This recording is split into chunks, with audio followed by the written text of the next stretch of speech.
back at Mount Panorama at Bathurst. Problems for the Neil Crompton Bradley Jones number 7 Holden Racing Team Commodore. Crompton had taken the car up to 9th on the road. He's had a shunt somewhere around the circuit. They've hit it with the 100 mile an hour tape, the silver tape. They're trying to make sure that there's nothing damaged. Crompton decided to bring the car in just at the same time. That's our bumper cam sitting out the front, giving you the best view. This is not the way it happens at your friendly panel beating shop. Peter McKay's on the spot. Wall! Check the brake fluid. Well, they're checking and trying to rebuild the car as quickly as they possibly can. And what would they do without gaffer tape? Yes, much in a race like this. The other good news is Andrew Madecki has passed the TAFE course and has the 05 car back and mobile, or limping anyway towards the pits. Nissan number 1 car, Jim Richards, pitted and rejoined the race, still in the lead, so they have not dropped the lead away. Plenty of work going on though in the car. Yes, it was a long pit stop too, close to 2 minutes, and yet they're still running up front. Fair effort by the Nissan team. Neil Crompton sitting in the car anxiously waiting as they try to repair the damage. Crompton, what happened? The old boy got sideways coming into the pit straight in a fairly big way. We were tangled up in a scrap with John Bow and Greg Hansford. Gricey had virtually a spin. I ducked to the inside to miss him, but gave him a Liberace. Oh, well, it's done a fair amount of damage. No kidding. We're looking at our Prima Holidays replay here. This was what happened when the car first came into the pits.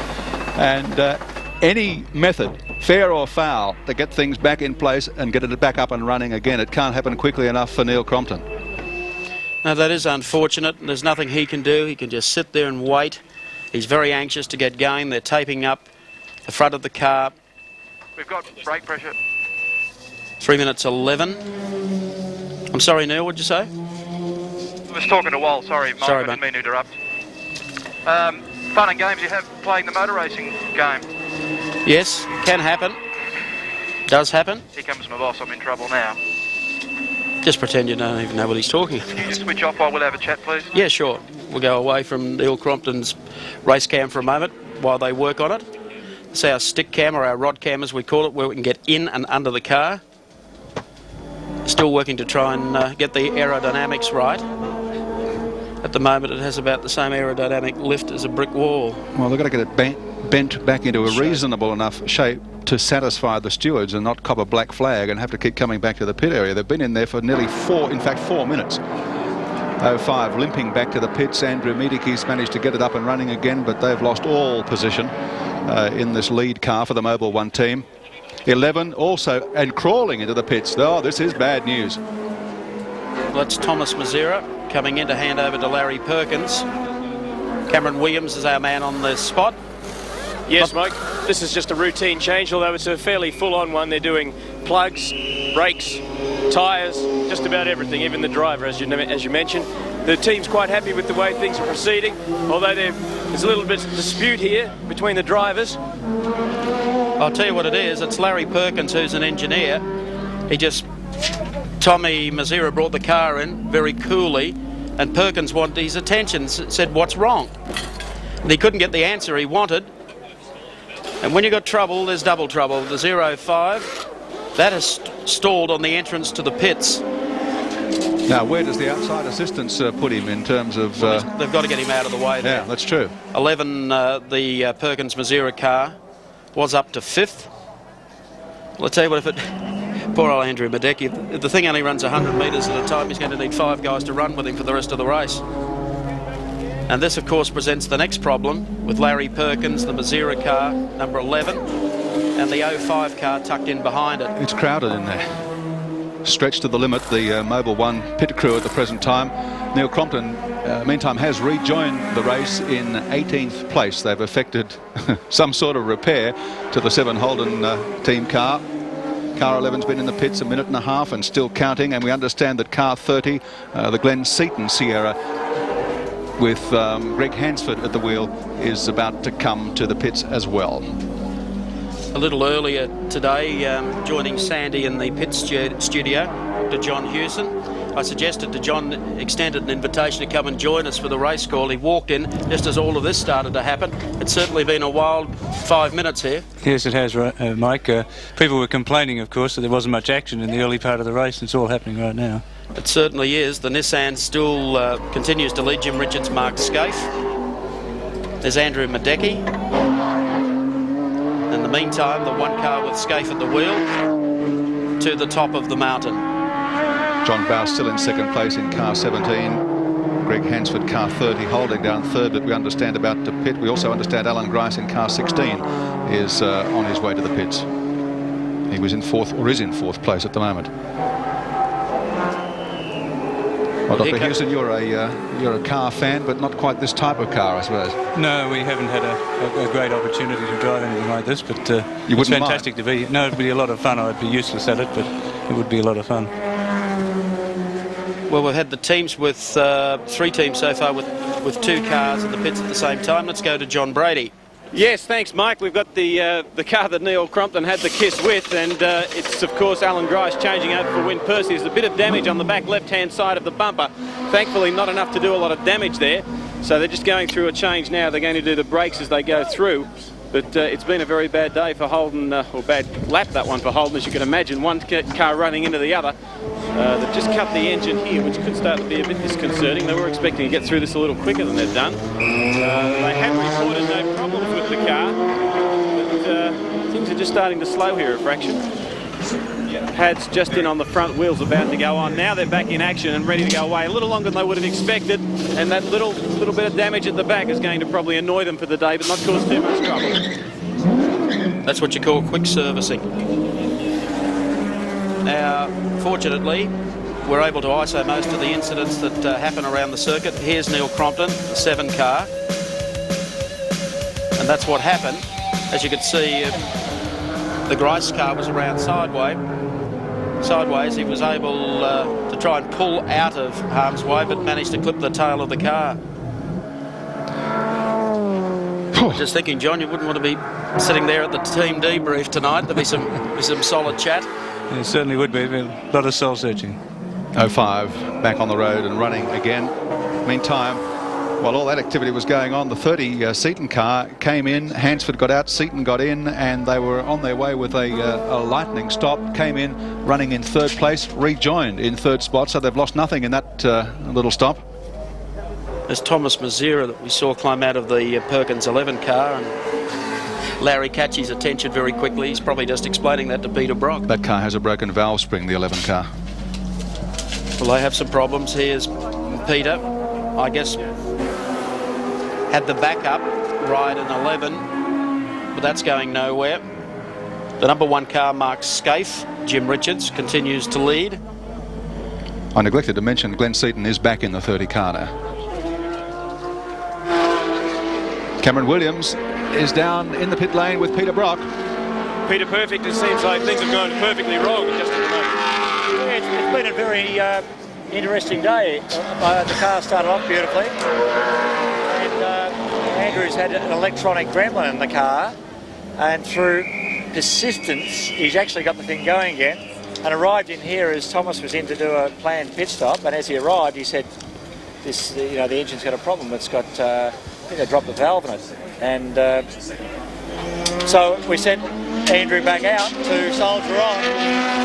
I guess this will be sort of pushed to one side. This was our big hope, of course. But and I'll hop back into 05 and see if I can finish somewhere respectable through the day. But gee, electronics, a bit of a strange one. Okay. Certainly is.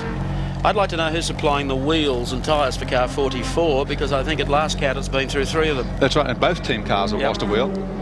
05, by the way, Peter Brock's car is now in 33rd place with Andrew Miedeke at the wheel. Car 4, the GIO Nissan, currently running in 6th position, is due in 2 laps for fuel, tyres and a driver change. Well, it's a fascinating race. Fortunes. There's Dave Barrow in the Sierra. They've really had some problems, but they're getting some exposure, Queensland Plastics. John, I think you'd agree, a much different race to those we see the Shell Australian Touring Car Championship, where you only have a 50-minute sprint event. It's something that takes 1,000 Ks in. You can think you've got it locked up, and it goes away from you, and you've got to try and build again and be back there at 4:30. Well, that's the great value of Bathurst, of course, that it's really is an endurance race, and it tests different skills in the teams and the drivers and the cars. And at this stage, of course, we've got a couple of the favourites still up in front, I think in the first 3 places. But the big question is, of course, if Jim Richards and Mark Scaife lose it, it's anybody's race. A bit like politics, isn't it? You've got to be in for the long haul. In for the long haul. It's not bad to be in front, but you want to be in for the long haul. So here is the race leader, hard on the heels of the Synovus Moffat entry, car 10. Gianfranco Brancatelli at the wheel of the leader of those two cars. The race leader, of course, is the car behind.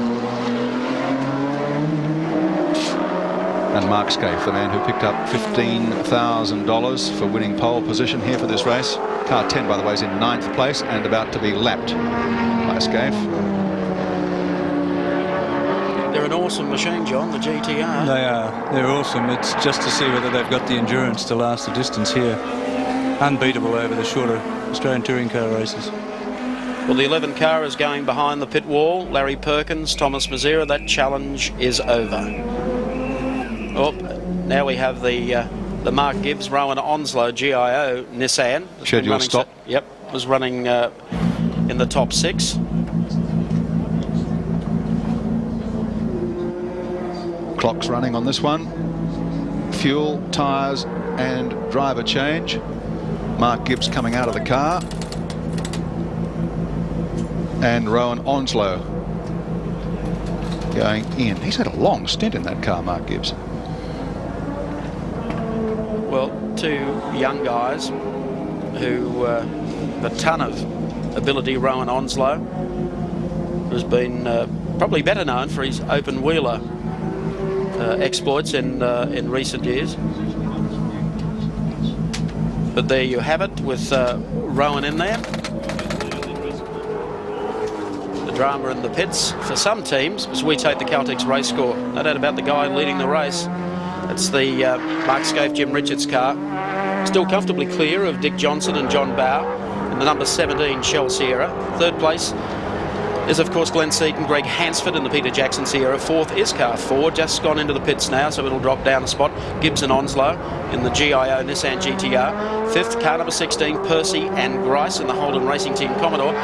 6th, 18, Paul Radisich, Terry Shield, the Shell Sierra from position 7. 25, Longhurst Jones clawing their way back up through the field. 8th, car number 9, Steve Millen, and of course Gary Brabham in the Synovus Sierra.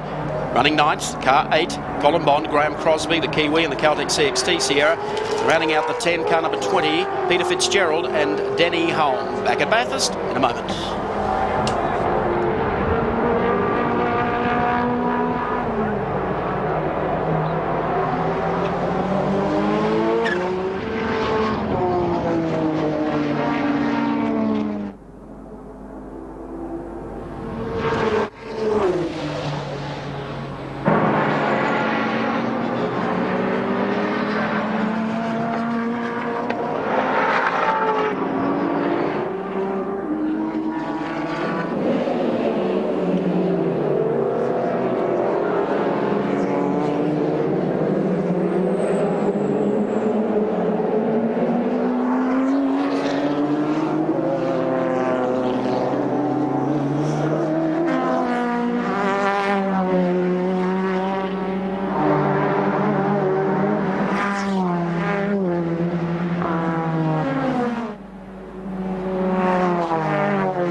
Panorama at Bathurst.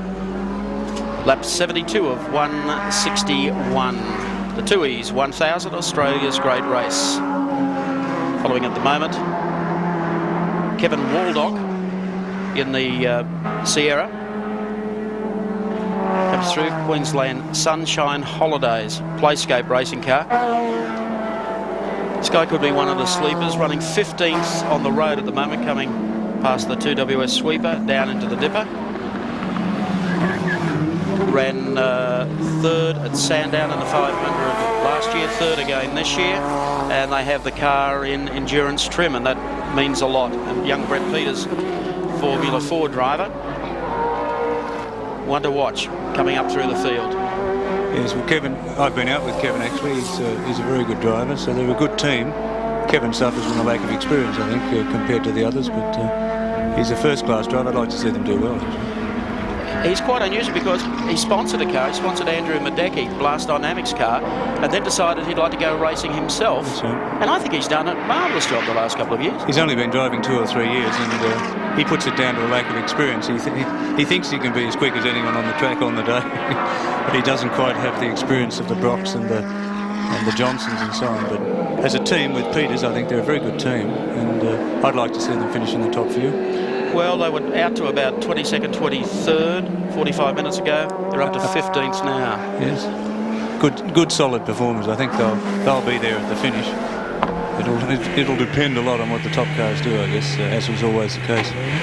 Here we take the Graham Crosby Caltex Sierra, shortening up the approach run to the pits, carrying one of our 7 race cams on the roof of the car, and one out the side of the door. This will give you a bird's eye view now to the pit stop. Scheduled pit stop. They're in 11th place, where they were coming in for the stop.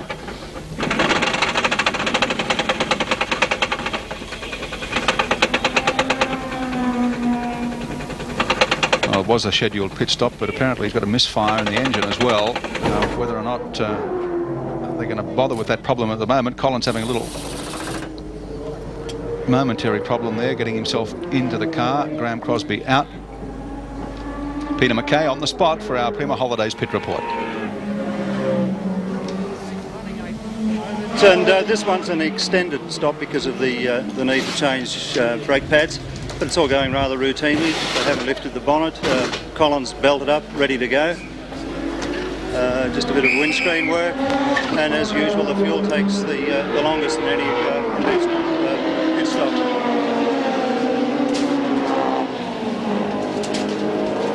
Well, he's gone a lot. The fuel's in, and all we're waiting for now are the front pads. And there is an extra mechanic under the front doing a bit of repair work, looks like on an oil cooler or something. There's some great shots in the pits today. Been in and under the cars, watching the guys work. Ron says, come on, shut the door. They're saying, no, don't go just yet. They had him all hooked up there. Now, there was a touch of panic in the closing seconds of that pit stop, but Bond's underway. A guy with a ton of experience here at Mount Panorama. Minute 36 for the stop, Michael. Crosby was 9th, and despite a few problems there, Colin has rejoined without dropping a spot, so they're still 9th in the race.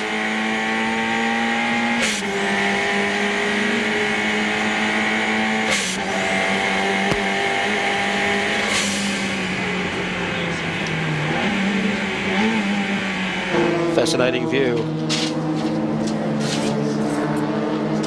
Car number 78, Jeffrey Full in the Toyota, but we have one of the Johnson cars coming up towards the top of the mountain here. Yeah, it's the New Zealand combination. Yep, they've just been in and out of the pits.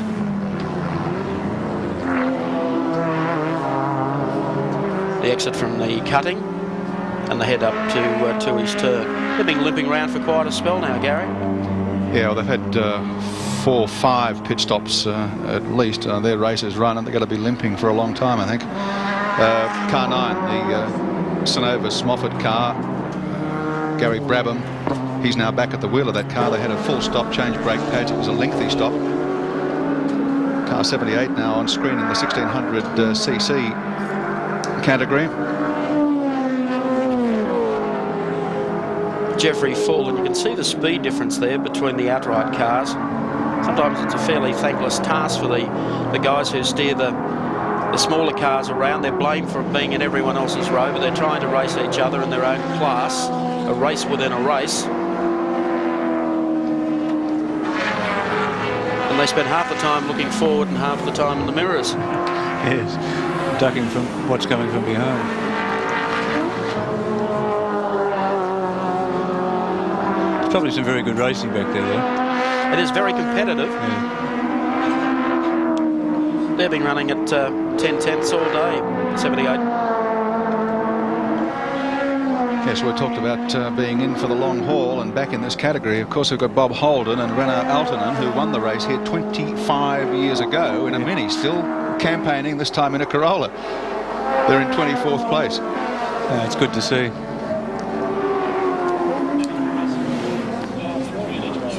Have a look at the top three coming up in each of the three classes. The outright, Jimmy Richards, Mark Scaife leading the Nissan GTR from Johnson and Bauer in the Shell Sierra, and then of course Seaton and Hansford in the Peter Jackson Sierra. Next class down, Tony Longhurst and Alan Jones in the M3, Clara Fitzgerald and Holm in their sister car, and Cotter and Doolman doing a good job in the M3 Motorsport BMW, and of course in the baby class. Full and Morris that we've been following in the Speedtech Corolla. The twins, the Bates boys, Mercantile Mutual Corolla runs in second, Forshaw and Vorst, and the Bob Holden Motors Corolla runs back in third.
we're approaching the halfway mark of the 2 1000, and in the third hour, things are really starting to warm up. Still, however, Mark Scape says, come on boys, catch me if you can, and he's cruising away at the moment, but there's certainly plenty happening around him.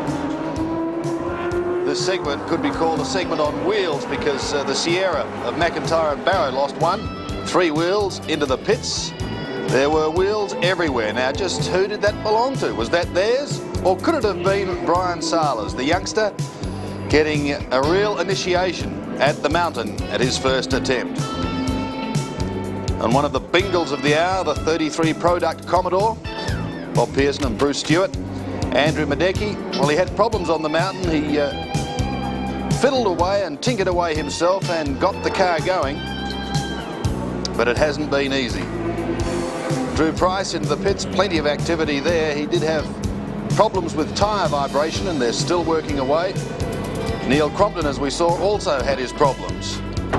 And this is not the way to put your bonnet down after going to your local garage.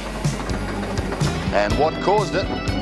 Well, we'll have a look at that at the moment, because they may be teammates, but I'm quite sure they're not as close as this. And finally, does Thomas Mazera and Larry Perkins have a hearing problem? Only they will know. Thank you, Sandy Roberts, updating the last hour of the 2 1000. Fascinating stuff, that, between Thomas Mazera and Larry Perkins. Well, we picked it when Mazera was coming in that it wasn't a routine stop, but they crawled in. There was obviously something wrong with the car, but I don't think he'd communicate. Well, they had no radio communication. And I think Thomas was ready to call it quits, and Larry was embarrassed probably by attempting to climb into the car, only to find out that they'd dropped a valve or whatever happened. 17 car we'll be keeping an eye on. John Bow in control and in second place. Race leader, of course, continues to be the number 1. And the pit stop is evident. You see John Bow getting ready. And watch this, he'll come down pit road and you'll see him release the belts. He'll come through Caltech's chase. Now he'll make his way off to the pits. Now watch the activity in the car. The whole idea is to come in smoothly.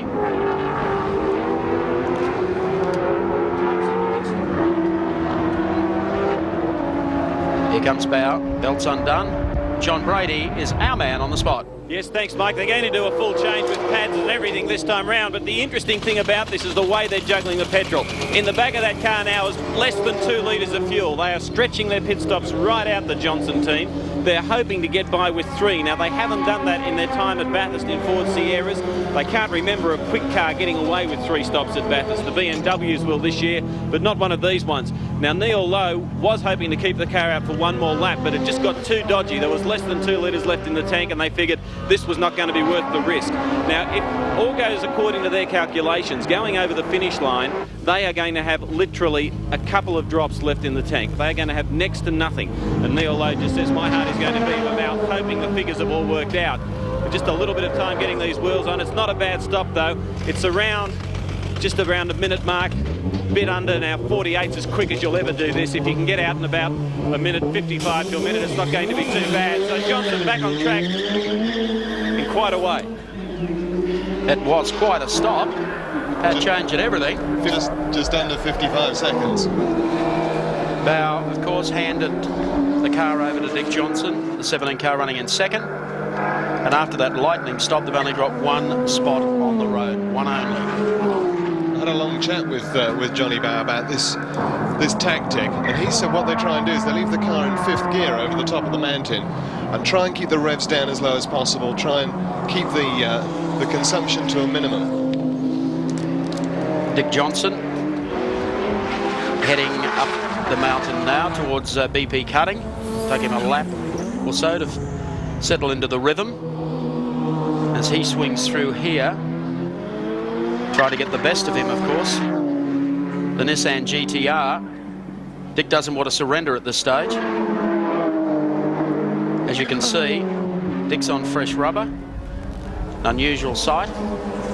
I remember some years ago with Doug Chivers having to push his car into the pits, and at that stage it was all uphill. There's race cam with the Nissan boys waving goodbye to Dick.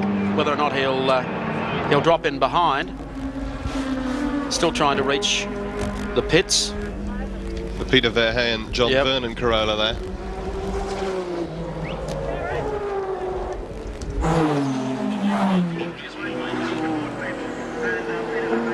Number 1 Nissan on the exit to Mazda corner, and there's Dick Johnson in car number 17.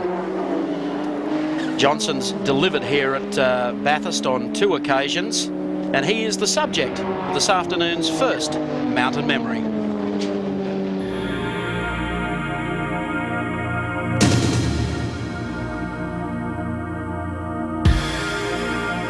"1980. Australia was both horrified and fascinated by the mysterious disappearance of baby Azaria Chamberlain from a tent near Ayers Rock. And the world's biggest democracy installed as its president a former Hollywood movie actor with a predilection for Grecian 2000. At Bathurst, a wayward rock entered the gallant bid by true blue privateer Dick Johnson to win the great race. A tearful Johnson told Seven's huge audience he wouldn't be returning to Heartbreak Hill, but changed his mind when sympathetic supporters committed a total of $72,000 to the Queenslander for a new car. While rock star Johnson certainly stole the limelight, the race fell to Peter Brock and Jim Richards, doing it nicely for Holden. Yes, one of the memories of Mount Panorama Bathurst, and problems here by the look of it for John Smith and Morgan with the Mercantile Mutual Supra that has gone off by the look of it at Murray's Corner and has the front of it sticking in the wall down there. Whether he's been able to pull it up before hitting the wall or whether she has been shortened up, we might get from another view. Doesn't look so super anymore, does it? No. Trying to pull it out. This is what happened. Straight off, he's pulled the front of it around. No, and was able to stop it. Good driving. Good to see Johnny Smith back here at Bathurst with the Supra attempt. He's put a lot of money, a lot of effort into it, and so too Mercantile Mutual. The Supra was running 17. Now that is a good result at this time of the day. Yeah, big effort to take over basically what was the Toyota team of previous years and put the money up to run it himself. Let's hope that he recovers from that. Jeff Morgan was behind the wheel in that incident.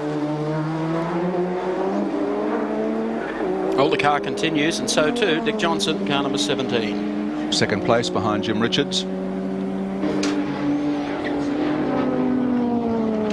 A lap down at this stage. Get a chance a little later on after Dick has settled in for a chat and see how the car feels. Certainly being very, very competitive here at Mount Panorama this weekend. Car number 9, Sanova's entry for Alan Moffat. It's the Gary Brabham, Steve Millen car. Gary Brabham at the wheel at the moment. Running well, running strongly, in 9th position, in fact.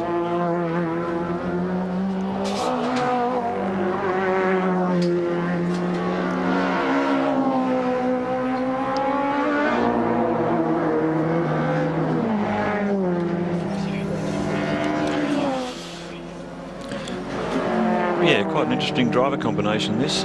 Steve Millen, brother of Rod Millen, one of the United States' most successful rally drivers, but they're both New Zealand-born guys. Steve Millen went over to do some stadium racing in the States and currently runs in IMSA. Caltech's race score will show him in 9th position, but let's check the top 10 at this stage of the race. Richard Scaife continued to lead after 79 laps. Seaton Hansford second, Johnson Bow third, Percy Grice Commodore in 4th place, Radicic and Shield in 5th position. 6th on the road at the moment, and the 3-litre category leader, Longhurst and Jones, the BMW. Gibbs and Onslow, the GIO car, running 7th. Brancatelli O'Brien, the first of the Moffat cars, running in 10th place. Then Millen and Brabham, the car that we're seeing at the moment, in 9th. And rounding out the top 10, Fitzgerald and Holm in the second of the B&H BMWs.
Mount Panorama, Bathurst, and trouble for Steve Reed and Trevor Ashby in the Lansdale Smash Repairs Commodore. 81 laps of 161, and I'm afraid they're going to be sitting out a few laps. Left rear somewhere. Oh, car 12 also in big trouble down towards the bottom of Conrod Straight.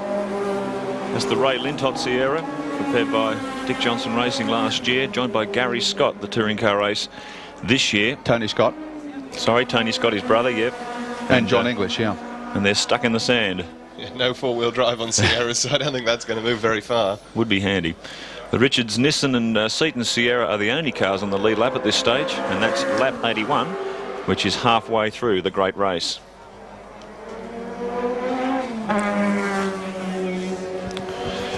Prima Holidays replay. Let's find out what happened here. Coming into the pit lane. Deary me. Just a little anxious to get there in a hurry. And he's landed himself in the sand pit. Unable to get out. Right, they'll have some work to do. Car 12 was in position 12, so they've been having a really strong run. Meanwhile, car 19, the third of the Shell Sierras, has been pushed right into the garage this time. There's some serious work going on there. But the engines, electronics have been bugging them all the race. So now they've decided to put it up on jacks and have a really good look at it. Meanwhile, the other two Shell cars, 17 and 18, running like clockwork apparently.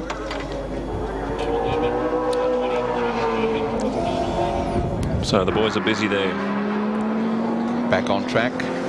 Coming down Caltex Chase. A little yellow BMW is car 20. The second of the B&H cars. Peter Fitzgerald at the wheel of that one.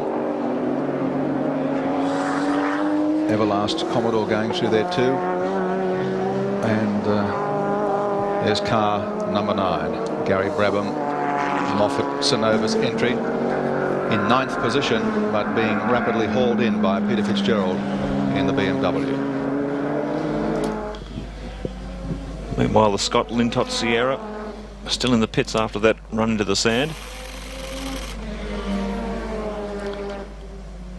Looks to be bleeding a little fluid under the front too. Yeah, the driver's getting out, the bonnet's up, so the traditional Bathurst high attrition rate continues. As car 9, second Moffat Sierra swings up the hill. Just giving Gary Wilmington the go-by in 41 Toyota Supra, and just behind him comes Peter Fitzgerald. Car 9, as I said, in 9th position. So that's the two Moffat Sierras in the top 10. Yeah. I don't think Alan will be too upset by that at that stage, gauging by the conservative race setup they've had all week up here. Gary Brabham being drafted into the 9 car. It was originally supposed to be the two Brabham boys, Gary and his brother Jeff. But Jeff had an unfortunate accident testing his Nissan car in the States. Had to withdraw only a few weeks from the event, and they drafted in Steve Millen. Gary Brabham has risen to the highest levels in motorsport at one stage, had a Formula 1 drive with the Life racing team. There wasn't much life in the Life racing team, was there? It wasn't really a Formula 1 team. They had enough trouble just getting the car to the circuit, let alone getting it to qualify. So it was the highest level of motorsport, but it was about the lowest level of Grand Prix racing. Yeah, it's a great disappointment for Gary, and that was about his only experience in Formula 1 up to this stage. But There is a crowd there of cars as we check the Altrex radar readout on Conrod Straight, and Jim Richards has the honours at 287 kilometres per hour, Glenn Seaton 286 and John Barr 283, the fastest times clocked down Conrod Straight thus far. Back with the Moffat car, both the Moffat cars in the tyre war that attends this race, running on Dunlops, as are most of the competitors. The Nissans and the BMWs both running on, the BMWs, the Longhurst BMWs running on Yokohamas. The GIO Nissan is like the rest running on Dunlops, and of course the Brock Mobile team when it was running, and the Seaton team running on Bridgestones.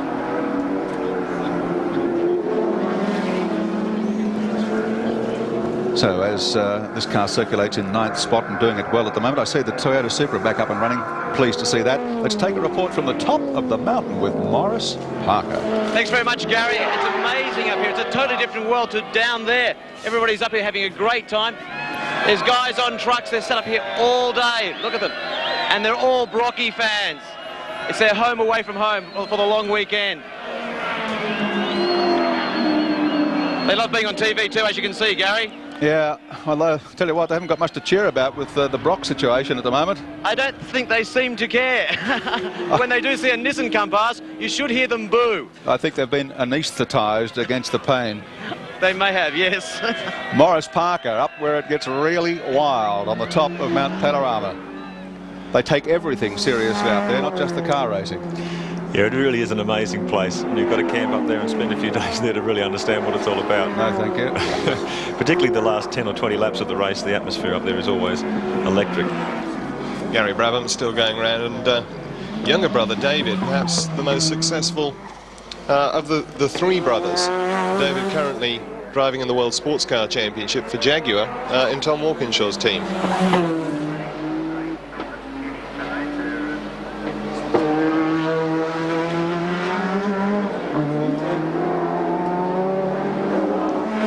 He's having a little more fortune in his run today than his dad had at his last appearance at Mount Panorama. It's gone a little further.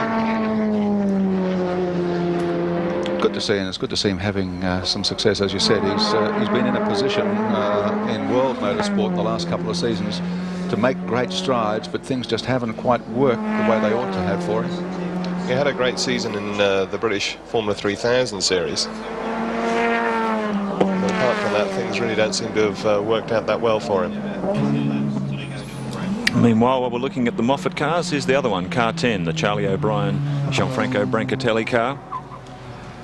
Doing very well, as you said, running in the top 10. Charlie O'Brien at the wheel. 8th place at the moment.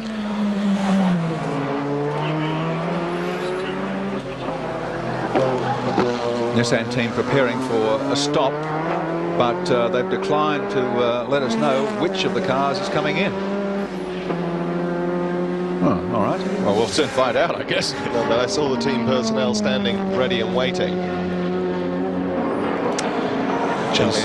Charlie O'Brien at the wheel. Then of car number 10 as it comes into Caltex chase.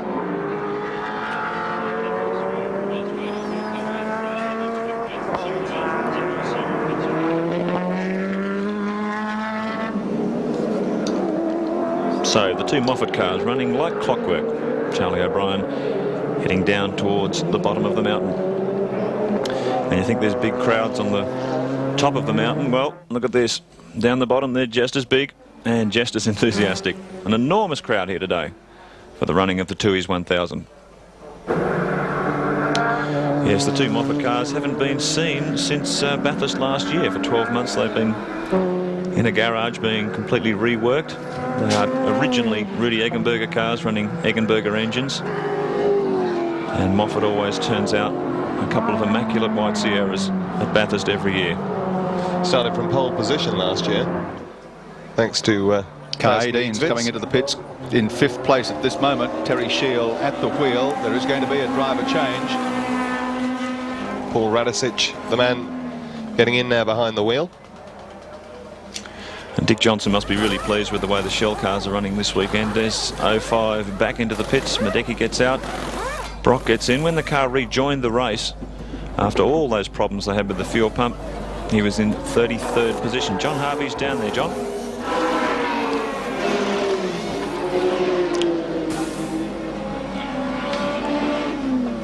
No, not there. All right, let's follow it ourselves here. Brock getting buckled up. Got a lot of hard work to do because with all of the problems that they had earlier, they slipped to 31st position, and a lot, an almost impossible, one would say, amount of ground to make up. 44-second stop for the Shell 18 car. Paul Radisich from New Zealand now back at the wheel of that car. Pitted in 5th position, rejoins the race in 7th spot. Haven't lost much ground. A buckled familiar front of Neil Crompton's number 7 Holden team car. It's an impressive time as well, 44 seconds for the 18 car.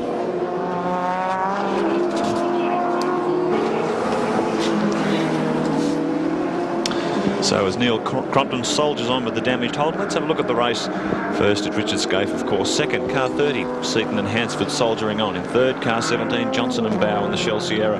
In fourth, hanging in there, Percy and Grice in the Holden Racing 10 Commodore. From fifth, Paul Radisich and Terry Shield in car 18. I'll give you a full readout here. 6th position and class leaders in the 3-litre category. Longhurst Jones, the BMW. Gibbs Onslow in the GIO Nissan entry in 7th spot. Position 8, Brancatelli O'Brien, the Synovus Sierra. Position 9, number 9, Synovus entry. Millen and Brabham, and position 10, the second of the BMW cars, Fitzgerald and Hull. Just outside of the top 10, Bond and Crosby with their Sierra. Then the Waldock Peters example. Jones and Aaron Neil Crompton there in 13th after their problems. 14th, English and Scott. And 15th, Ashby and Reed with the Lansvale Smash Repairs Commodore. Position 16, Moore and Delcourt in the Strathfield car. 17, car 6, Grant and Grant in the Skyline. From 18, car 15, Smith and Morgan in the Supra. In position 19, car 2, Price and Walden in the GTR. And position 20, Jones and Emery in the Commodore.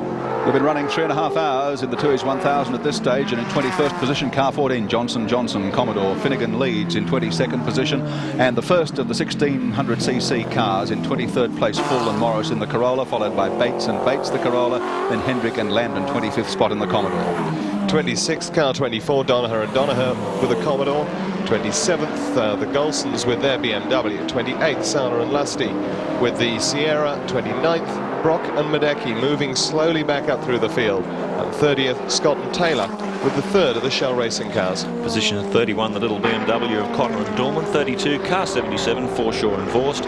In position 33, 71, Searle and Griffiths in the TTO Corolla. 34, car 11, Perkins and Mazira. 35, car 43, Brian Bolwell. And getting down to the bottom of the list, you'll find Holden and Alton in car 73, holding 36th spot, followed by Wright and Dunford, another Corolla in 37th, then Parsons and Park, only 60 laps covered for them in the Peter Jackson Sierra. Verheyen and Vernon in 39th position in the Corolla, and the captain, Peter Jansen, and Gazard in the Commodore in 40th place.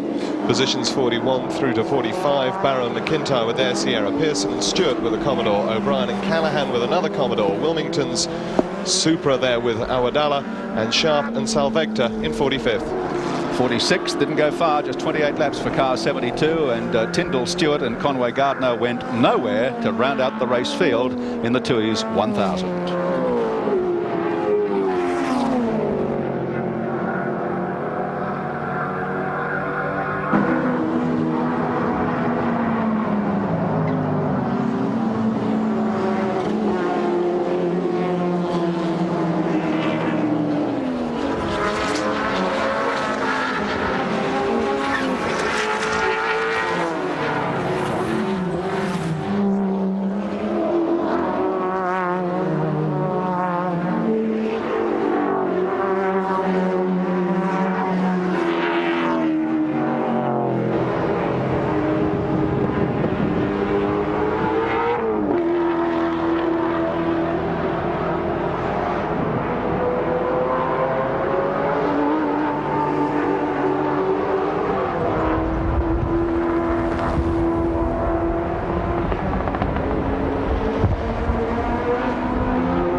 Back at Mount Panorama at Bathurst, the Tooheys 1000 continues. We're on lap 88 of 161, following the car running 14th on the road at the moment. That's the Strathfield car Radio Commodore, a car shared by Graham Moore and the lovable Belgian Michel Delcourt. And he's a very big broth of a lad, let me tell you. And he's coming into the pits now. No mean driver either, former Belgian touring car champion, and he won the inaugural Wellington 500 street race. That's correct. Here he comes. I remember watching Michel in action the Spa 24-hour race. And the only thing they broke on the car were the seats. That's right.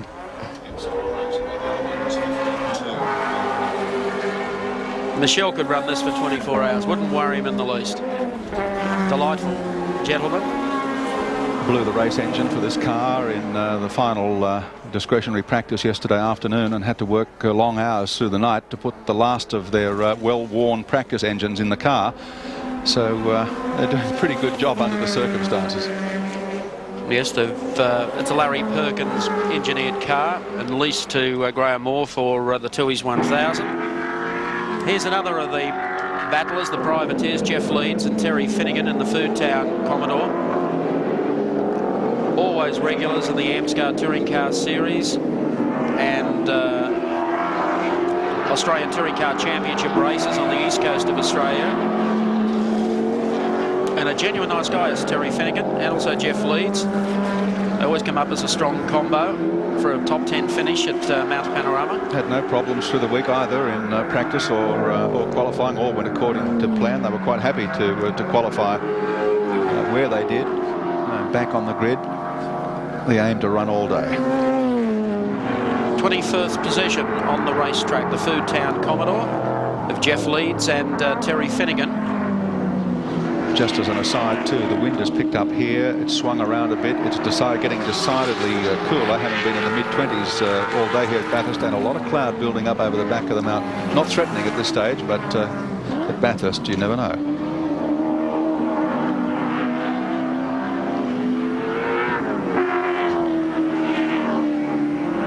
The Foodtown Commodore, Jeff Leeds, Terry Finnegan through Tooheys Turn, working the top part of the mountain now.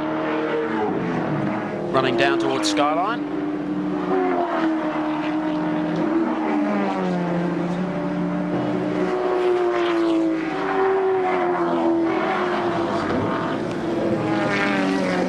They prepare a very, very good car, very consistent car.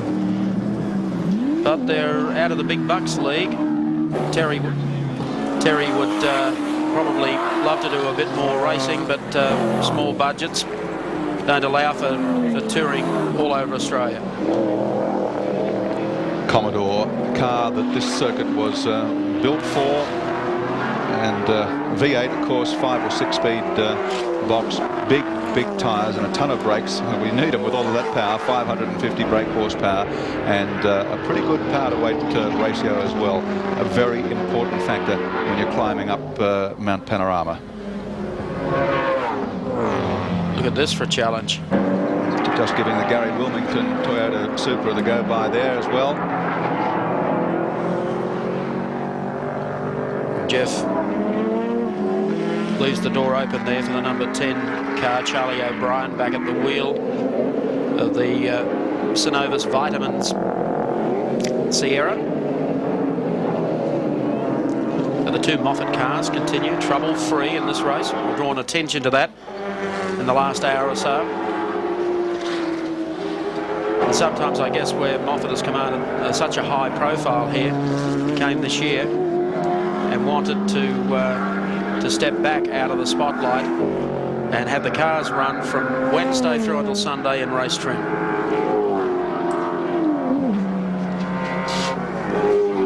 Terry Finnegan up the mountain, leaving astern now the Wilmington Supra. Another good Aussie battler here at Mount Panorama, Gary Wilmington, driving this year with Rida Awadallah, and he's campaigned all sorts. He had a Jag at one time that he was campaigning. He ran smaller cars here. I think he drove for Bob Holt in a couple of years in 1600cc category.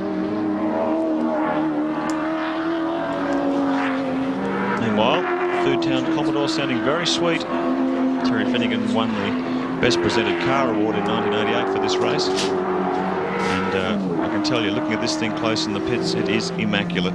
Drivers too, I just mentioned the weather change, report a very, very fierce crosswind now coming down Conrod Straight. Here comes the number 2 Nissan. Into the pit, there'll be a substantial change here, probably pads, driver, etc. Let's go to John Harvey and find out.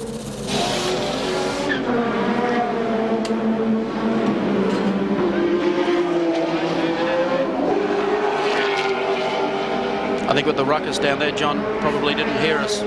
Yes, Mike, I've got the middle of the pit stop now. This is a major stop for this car. They're changing both front and rear pads, but they're a well-disciplined crew, and it seems to be going pretty well at the moment. Back, wheels are complete. The new pads are just going in, as you can probably see. Wheels on. The guys reckon they do this in about a minute. I think they're not far off it. Yeah, Fred's giving them the wind-up now. They're away. That was a pretty good stop, Mike. I thought it was an excellent stop. It was an excellent stop. 48 seconds ahead on my stopwatch when he came into the pits in 16th place. 7 laps down, so slowly clawing way back to the field after those earlier mishaps. And just as a matter of interest, his teammate, the number 1 Nissan car, with Mark Scaife at the wheel, last lap was clocked in at 2 minutes 17.28, so the pace is not slackening up front. Drew Price in the car now, the number 2 Nissan. Yeah, that's interesting, the pace of the number 1 car. That's been Nissan's plan all along. They wanted to get up here and control the pace of the race from the front. They know they can run high 216s, low 17s, and that's exactly what they're doing. Mark Scaife getting ready in the pits to take back over from Jimmy Richards. Talking with his crew members. Yes, I think I just credited Mark with that 217 and plus it was Jim Richards in the car. Not Jim's fastest lap today either, by the way. He's done some 216s.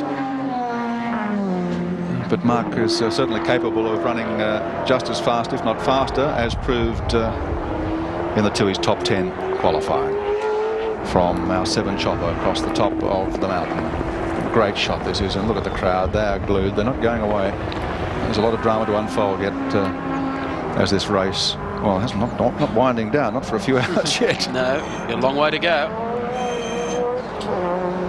Look at the way it just skips out of the turns. The Moffat Sierra in pursuit. The exit from Mazda corner. Once they straighten up and the power goes down, the gap immediately begins to open up. That's the 2 car as we now pick up on the 18 car coming in. Paul Radicic at the wheel. Not that long since they had a stop. And there doesn't seem a lot of pit activity around there. Paul talking to team manager Neil Lowe. No tyre changes going on. And the bonnet's up. Something amiss underneath. Okay. In traditional Bathurst form, we're getting to that funny time of the day. 20 minutes to 2. It's usually in the next hour and a half, 2 hours, that all sorts of nasty things start happening to these cars. And this may be an indication of things to come. The car running like clockwork up until now. Spoke about Gary Wilmington a moment ago. He's been black flagged in the Wilmington Supra. Exhaust has come adrift apparently. So he'll have to come in next lap and get it fixed. Oh, the look at that spanner work there. That's the oil feed line to the turbocharger. Well, somebody'd like to throw a spanner in the works for Jim Richards at the moment, but it doesn't seem to be happening. Super smooth. Car 18, by the way, pitted in 7th place. Will drop down a few, I'd say. It's still in there. Jim Richards, Australian Touring Car Championship champion for the 2nd time this year, 2 years in a row, aboard the awesome 4-wheel drive Nissan GTR. This is the ultimate Group A touring cars. You've all heard it said before, but it's worth saying this is the fastest and most technically advanced car you will find in Group A touring car racing anywhere in the world. An enormous investment on behalf of the Nissan Motor Company, And gee, the car's been successful this year. 7 wins between Jim Richards and Mark Scaife to obliterate the opposition in this year's Touring Car Championship. The car, not this car, but a similar model, won the Spa 24-hour race by 21 laps. Mark Gibbs and Rowan Onslow scored a first place at the Sandown 500 a few weeks ago. And here they are in first place in the great race. Things are going well for Nissan in 91.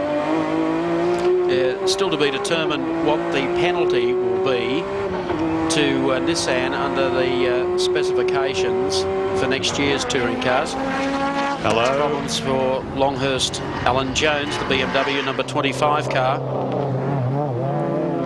Now this is very surprising. The bulletproof BMWs. Alan Jones at the wheel. There are other cars in as well. This is a regular scheduled pit stop here. Peter Fitzgerald out of the car. Denny Hulme in. Tyre change. Fuel. But the big news concerns not this car, but the stablemate, the 25 car. Oh dear. We've got a wheel coming off. Was it a wheel coming off, or he might have a puncture? That tyre looked to be a little bit down as he went up the mountain. Longhurst was in 5th place. Here goes the tyre. He's about to lose it. The 20 car was in 10th place. I've seen Dick Johnson in a similar situation in his Mustang several years ago, and he managed to hold it all together, well, Larry Perkins at the wheel at the time, and bring it down the mountain safely. But there's no guarantees here. That tyre is going to get shredded very badly by the time he's down toward the pits. Oh. Car 20 has left the pits with Denny Hulme at the wheel. That is a rotten piece of luck for BMW, running so strongly at 3rd position at one stage. Frank Gardner was watching the monitor. If he could just get it through here and just guide it down gently, Conrod straight, he'll hang across here to the inside. Well, it doesn't matter how well you build them. You can build them like tanks, but punctures, that's something you can't control. Cameron Williams is with Frank and anxious Frank Gardner. Yes, a very frank and anxious Frank Gardner with me. Frank, you were going so smoothly, this puncture's really put a spanner in the works. Well, we're losing some time now, but I don't know whether it's put a spanner in the works. We were going to have to inherit some places anyway. It's just unfortunate because it was all going too smooth to be realistic, I suppose. Well, at this stage of the race, how do you assess the rest of the race happening, Frank? Well, the race has still got a good 3rd to run. There's an awful lot of problems yet to be encountered by other competitors, so we really don't know. You know, I wouldn't like to be Nostradamus at this stage. Yes, but you obviously still give yourselves a very strong chance. Very hard to say. I'll be more relieved when it comes in and I can do something about it. Thanks for your time, Frank. Well, will he get in, Mark? I think he'll make it now. I tell you, there's not much left of the case. There's a real danger here, though, when you've got a tyre flapping around like that. It's damaging the bodywork, and the possibility is damaging things like brake lines and air scoops for the brakes. There could be some nasty damage under that mudguard when they get the wheel off. 18 car that we mentioned before is rejoined in 12th place. Had a broken turbo actuator. It's been fixed. 4.5 minutes he lost. The only good news, if there can be such a thing for Tony Longhurst and Alan Jones, is that this car was actually due to make a stop at around this time. So when they take the fuel on board and so on, they'll take on a full load and they won't actually have lost any time. They won't have to make another pit stop shortly. Well, just made it. Just. And this is the critical thing for the BMW team. If this tyre's done any damage under there, they'll drop a heap of time. Dropped a couple of places crawling to the pits from 5th down to 7th when he came in. That's time they can't afford to lose. The race strategy for this car was to go absolutely flat chat with one hiccup. Okay, fresh rubber on.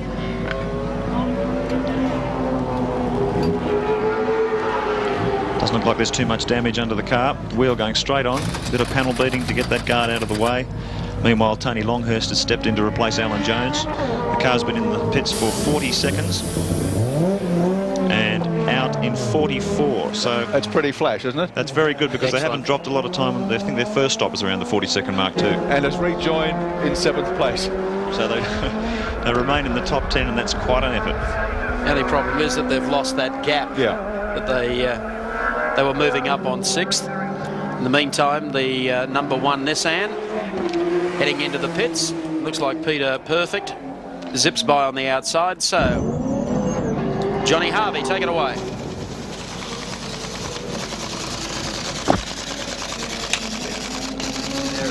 I think John... Brakes, front and rear. There's a little difficulty getting the right front off, but that's underway now. They're a well-drilled course, I said before, but they need to take one little mistake here to make this a major disaster for them, but they're looking pretty good. Yep, front ones are looking good. Old pad's out, new one's in. Mark Scape's already in the car and buckled up, ready to go. Brett Gibson looks pretty relaxed at this stage. Front wheels going on. This is going to be a pretty good stop for them, I'd say. Yes, they can really afford to take their time with this one, can't they, John? Yes, they can, Mike, and I think that's what they've done. They're pretty relaxed. That was a really good stop. Although, what have we got in? Oh, no, they're away. They're away. That was a pretty good stop, Mike.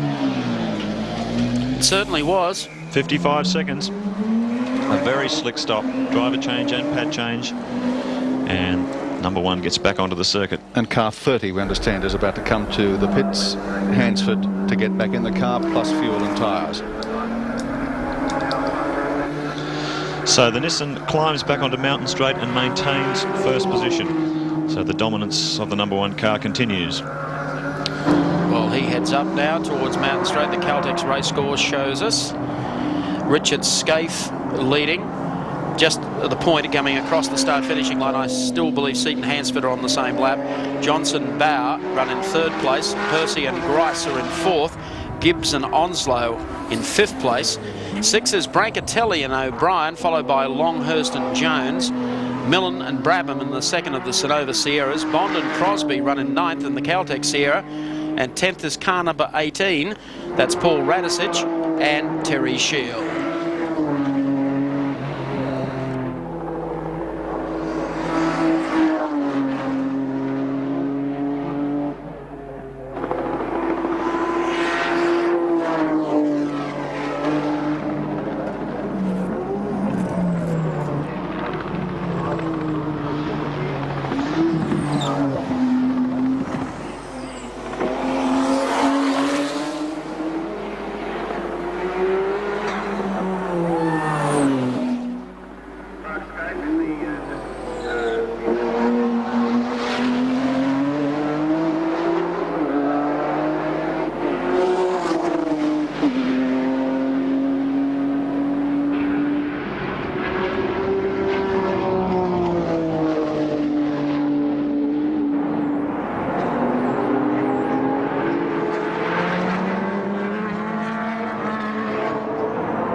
back at Mount Panorama Bathurst. The Tui's 1000 continues. We're on lap 97 of 161. And of course, Mark Scaife in the Nissan GTR, the rocket ship, twin turbo, 4-wheel drive, still parades away from the field. But there's a lot of racing still to go here at Bathurst. One guy who I won't say is probably confident, because he doesn't like to show too much until the checkered flag comes down, and that's Alan Moffat. And Alan now joins us. Good afternoon, Alan. And to you, Mike, and everyone listening on Channel 7 today around Australia, we know.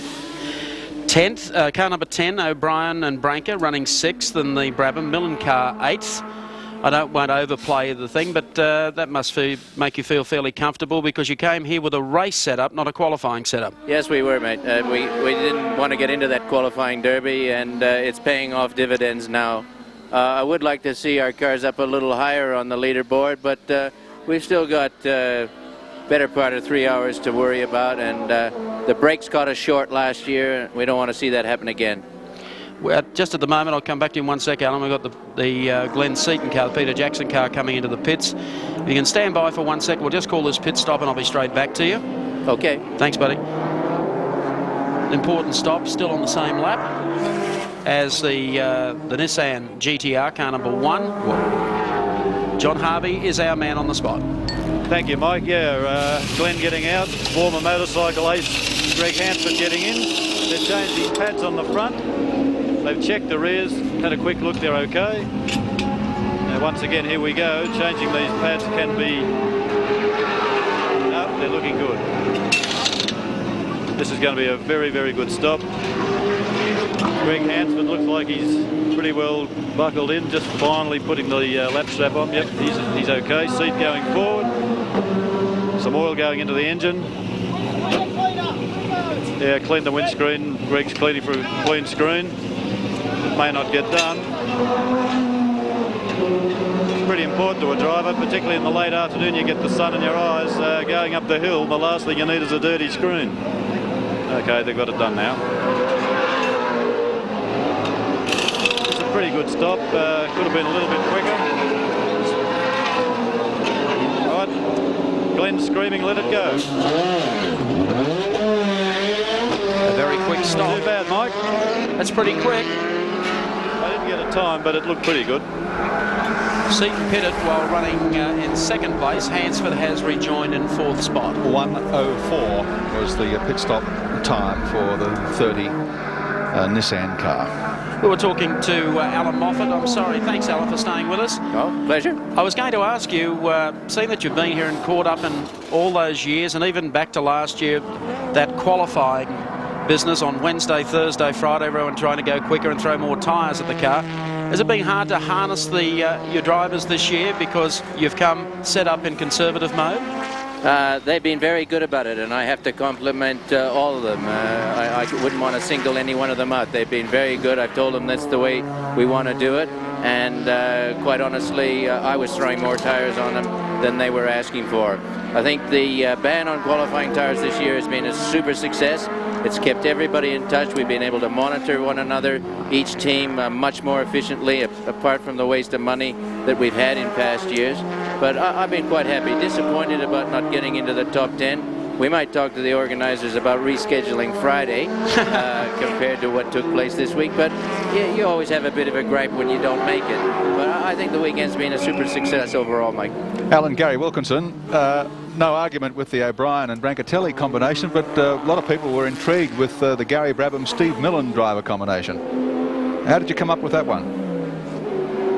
When I first started talking to the Brabhams, of course I was disappointed when Jeffrey was hurt in an accident in Wisconsin. But I said to Gary, I want to get someone that you're going to be happy with. This is like any company business. You no use having 2 stars or independent personalities. You got to have 2 drivers that have got some simpatico, and they'll work together. And Steve Millen and Gary have been super from day one. Branca was a bit late getting here. Our Italian's not as good as it should be, but Charlie and him worked well all week. And standing back on the sidelines and watching it all happen, I know when the drivers are trying to be heroes. or when they're trying to be too selfish. And it's a team effort that wins a race like the Bathurst 1000, mate. Your Italian mightn't be too good, but his driving's not bad. I'm sorry, Gary, I can't hear you too well. I said your Italian mightn't be too good, but his driving's not bad.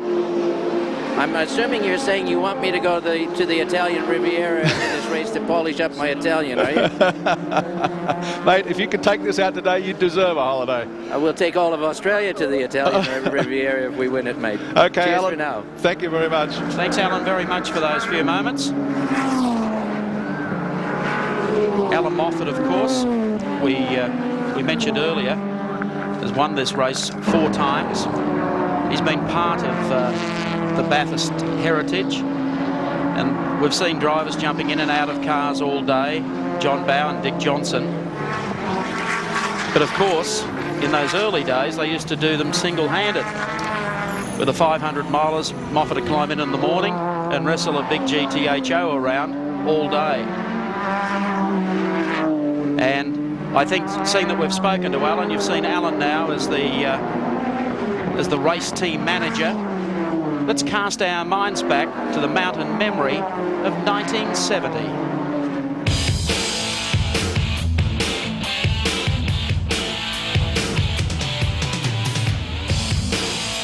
1970, and it was an all-Aussie affair in the Wimbledon men's final when John Newcombe beat Kenny Rosewall to claim the title a second time. While at Flemington, 25-1 shot Baghdad Note with E. Didham aboard took the Melbourne Cup. At Bathurst, a young and intense Canadian by the name of Alan Moffat grabbed pole position and an early lead in the 500. Pit signals were a little primitive in those days. Come to think of it, so too were the fences, as Tony Roberts will attest after leaving the road in his Monaro. It was Moffat's first of 4 victories at a circuit that was to become his personal Everest in the ensuing years. 4-time winner, Alan Moffat, and a class winner on another occasion here at Mount Panorama. And it would be a thrill for him in this role now as team manager to take it out. Would be fantastic. Caltech's race score at the present time with the number 1 Nissan still piloting the field in the Tooheys 1000, second place in the open category, Seaton and Hansford in the Peter Jackson Sierra, and the car 17 Johnson and Bowe, the Shell Racing Sierra, in 3rd spot. 3-litre category still led by Longhurst and Jones, despite the loose wheel from Tony. Fitzgerald and Holm, the teammates, in 2nd place, and Cotter and Dillman, big effort there, still running 3rd in the 3-litre category.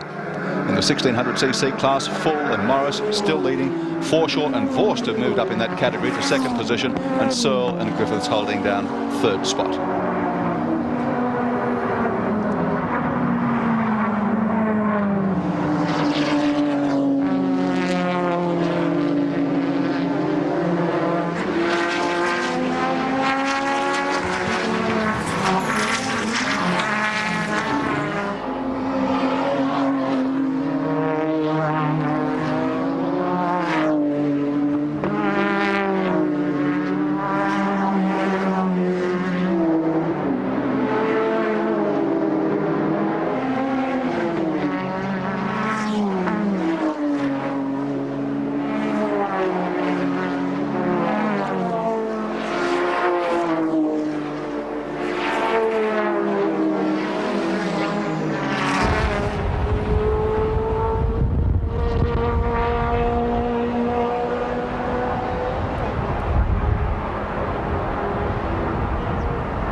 Welcome back, or if you've just joined our telecast, it hasn't changed a great deal. Jim Richards and Mark Scaife continue to lead the way. There has been plenty of drama, however.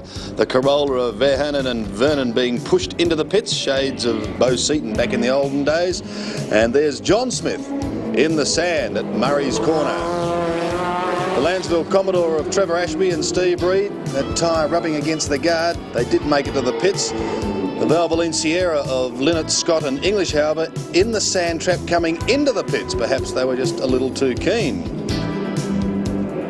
Once again, in we go. In a rush. The third Shell Sierra. The New Zealanders, well, the Kiwis have had their problems, and plenty of them. The Holden fans on the hill. And they're not exactly doing what the sign says at the moment. This is number 2 car where we've seen right throughout the day it has its problems. Brake pads being changed here. And they've made a number of pit stops.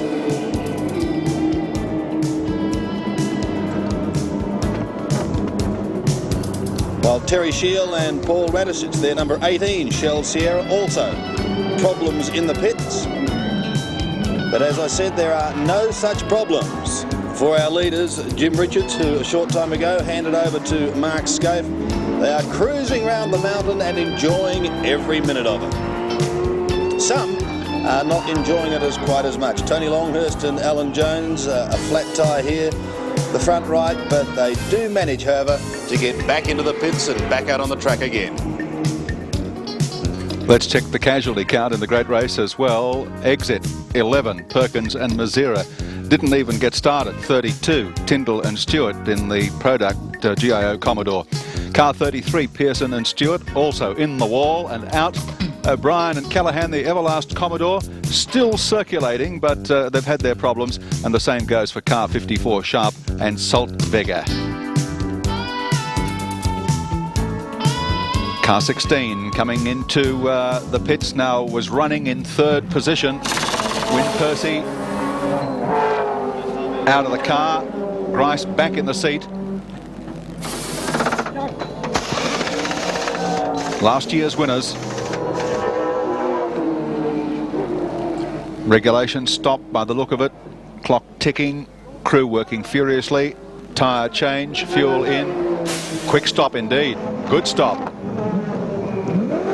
Go, go, go. Pitted in 3rd position, rejoined the race in 4th position.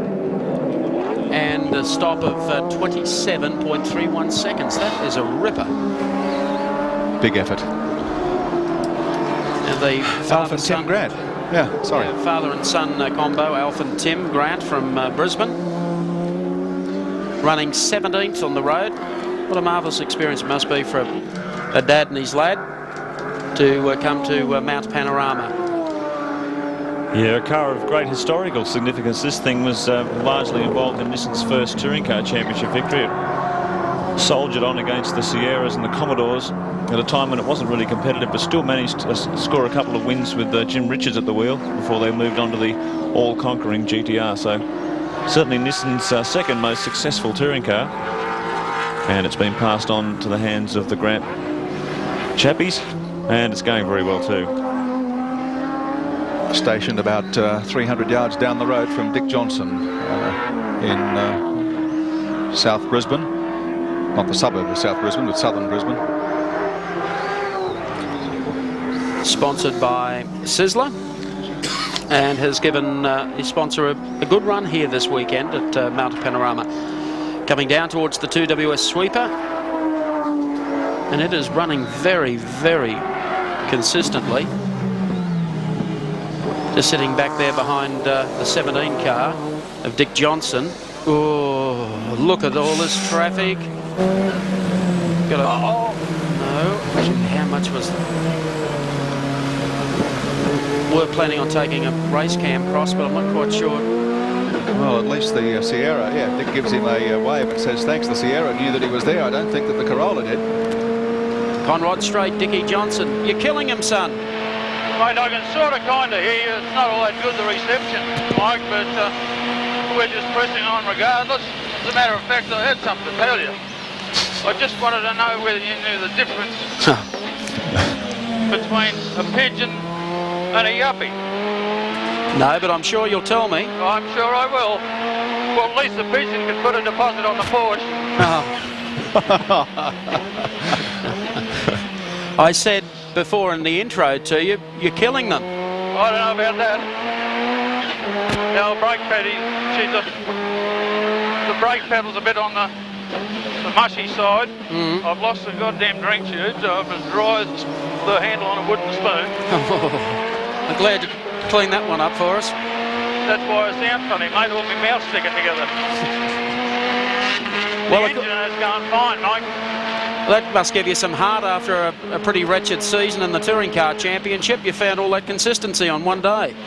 Well, we had so much drama in the lead up to this race you wouldn't believe. And thank heavens we found what the problem was prior to the race, prior to qualifying, because it was a fairly serious sort of a problem, which was, as you know, electrical, that we had interference in our computer, and it was blowing engines for us, which was not a nice thought. And there's Crompton's car stopped on the side of the road. Whoops. So, other than that, we've had a pretty good run. The car feels really good. Other than that, the tyres are hanging in quite well. And all in all, it's just a matter of being able to stroke these brakes a little bit until the next stop, and I'll put some pads in. All right, thanks for the interlude and the gag. Not a problem. Talk to you later. Dickie Johnson. Meanwhile, both Moffat cars have had quick pit stops. Car 10 returns to the track in 6th position, and car 9 holds 9th position. And there's Colin Bond. Sorry, Mike. Colin Bond in the pits. The pit stop has taken 50 seconds so far. Graham Crosby in the driver's seat. In 8th position when they went to the pit for this change. By the look of it, a bit of race tape going on the bonnet to hold it down. They might have a problem with the catch. Got a problem here. Yes. Neil Crompton, Brad Jones, number 7, the second of the HRT team cars, getting pushed to the side of the road. Bond rejoins the race in 10th position. Dropped 2 spots there on the changeover. Not much noise coming out of the number 7 one, Neil. Pardon me, Mike? I said not much noise coming out of that 7 car. No, this is the new environmentally friendly Holden Commodore that doesn't make any noise or pollution. What happened, son? We're out of gas. Very high-tech problem. Oh. Switched the reserve on as we came up pit straight. That was the first indication of the car coughing, and she only made it to the cutting. Hasn't been the best of races, has it? You have to keep grinning though, don't you? Yes, grin and bear it. You were running 12th on the road. Park it safely and walk back. Commiserations, that was a good drive considering the problems you had in the opening laps. Yeah, thanks, Mike. I tried very hard. Obviously, it was unfortunate to get tangled up with the Gricey thing, but that's showbiz. And the car settled down quite nicely once again, and I drove quite hard as I dare, given that it's had an additional wheel alignment thanks to me and Brad. And, we were able to hang in there with Dick and sort of split up Dick and Winnie. But anyway, next year we'll do a better job. I'm sure you will. Thank you. Bye.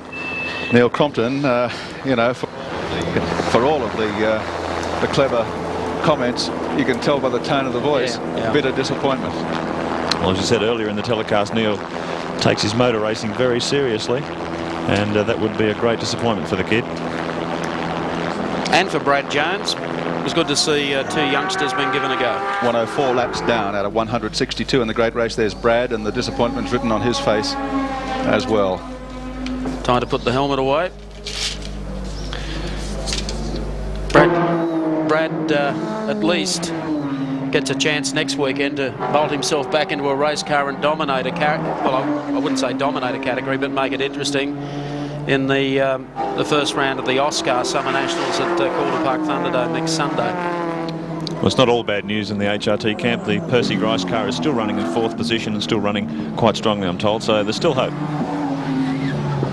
Jim Richards, Mark Scaife rather, has just given the slip to car 44, the Brian Bolwell Sierra. The one that had the wheel kept falling off. In fact, it fell off so often, stewards finally refused to let it return to the track until they found the problem and solved it.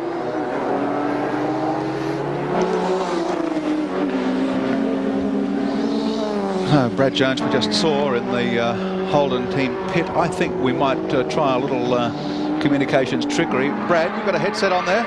Yes, can you hear me all right, Wilco? Yes, mate. Got you fine, loud and clear. Crompton sitting up the top there in the car, very disconsolate, obviously, as you are. You want to have a chat to him? Well, I might as well. I haven't got much else to do here at the moment. Neil? G'day, mate. How are you, Cromley? All right, what's happening down there? Can you make some salad sandwiches for me, please? Yeah, we've got them on the boil here. What have you done to my car? We've run out of gas, mate. Oh, well. It's not over yet because I'm going to try and get the nose of the thing downhill so the pumps can pick up and then select reverse and smoke the bags, basically. Back it across the top. Yeah. Wasn't going too bad, was it? Well, no, we were kicking a few goals, considering the handicap we got off to at the start of the day. Yeah, with you in the car. Yeah, and then you. Sorry, Thank mate. you, Cromley. Listen, I'm going to make a horrible noise here for a minute, so go away and have a chat to Wilco about his hairdo or something. Yeah, thanks. See you, Cromley. Thank you, Crompton. You'll get yours, son. Yeah, Brad, it's... I don't know. I can't imagine what the letdown must be like, because it's a huge build-up, isn't it, to just come here and to mount a campaign like this and then to have this kind of thing happen. You're right, Wilco. It is very tough. You mentally prepare yourself for it. You build it up over the week, and it gets bigger and bigger and bigger. And then when something goes wrong, it's just like a massive letdown. And you know, it's just obviously not our year. I really thought we had the package to do the job this year. Thought we'd run up the front all day, but unfortunately, that's not the way it is. And you know, now we just hope that he can get back and get in a few miles, learn some stuff next year when we come back, and hopefully do a little better. So I guess for me, it's just you know, sit around, wait for him to come home, or get ready for next weekend. I was going to say, next weekend, mate, you'll be going round and round in circles again. Well, I don't seem to have nearly as much drama, but we don't go quite as far. So you know, I guess it's something that I'm really looking forward to, and a good result there won't be enough consolation for a bad one here, but it's better than nothing. Okay, thank you very much, Bradley. We'll keep our eye on Crompton and see if he can do a rescue. Yeah, let's hope he can. Okay, mate. There's Greg Hansford, car number 30, the Peter Jackson Sierra. Third on the road at the moment behind the Mark Scaife Nissan and Dick Johnson's number 17 car. And one slot ahead of Win Percy and Alan Grice in the Holden Commodore. So when we get a wide shot, we might just see whether Grice has been able to... we'll be able to pick that up on Conrod for you, because he was getting very, very close just as we got out of that interview with Bradley Jones. By the look of it, the Peter Jackson Sierra looks to be going a little bit slowly. Word is that Percy has just passed him, so there may be a problem with the car. Yeah, there's Percy disappearing halfway down Conrod Straight as the Graham Crosby. Well, there would be a problem here. These guys only pitted a few laps ago. The Caltech Sierra coming back into the pits. Yes, and we've just confirmed that Grice has passed Hansford, so there may be a problem with the Peter Jackson 30 car as well. And yeah, the car certainly sounded very flat coming past the pits that time. It's a misfire, and I did notice it was belching some flame out of the exhaust as well, so there's an engine problem with car 30. Four's in as well, the GIO Nissan GTR. Looks like he's hit something, whether a rock's hit the headlight or something, with this damage on the front of the car. And this is the pad change for the GIO machine. Driver change, Rowan Onslow out of the car, Mark Gibbs back in. They've had a relatively trouble-free run all day. They were looking strong in 5th position when they came in for this stop. Yeah, they're giving something a nudge. It fortunately just looks like a nudge and nothing more. Hopefully no damage inside the engine bay there. Well, they got it all strapped up with race tapes, that'll hold it together. Otherwise, a reasonably slick stop. Really delighted for Bob Forbes. The car, of course, came into the pits with Rowan Onslow at the wheel. He stepped out, gave the ride back, of course, to Mark Gibbs. Car was 5th, rejoins without dropping a spot. Bob Forbes, of course, himself a campaigner here at Mount Panorama many occasions in the past. And yes, it takes a big heart, doesn't it, to put up more than $500,000 to build one of these race cars. And the other good thing that Bob has done, everyone has been screaming blue murder about Nissan brought a full race car or sports car, call it what you like, to run against touring cars. But Bob invested wisely. We'll wait for this little dice to develop. It is getting fairly close there. And he decided with the youth policy to go for Mark Gibbs, who was driven for him with the Commodore, and Rowan Onslow, giving 2 young guys a chance, and that's what the sport needs. So well done, Bob Forbes, and I hope you're rewarded with a place on the rostrum this afternoon. Car 19 here is in 35th position. Grice is in 3rd position. Let's hope, yes, he does the decent thing and gives him right away as they line up on the straight.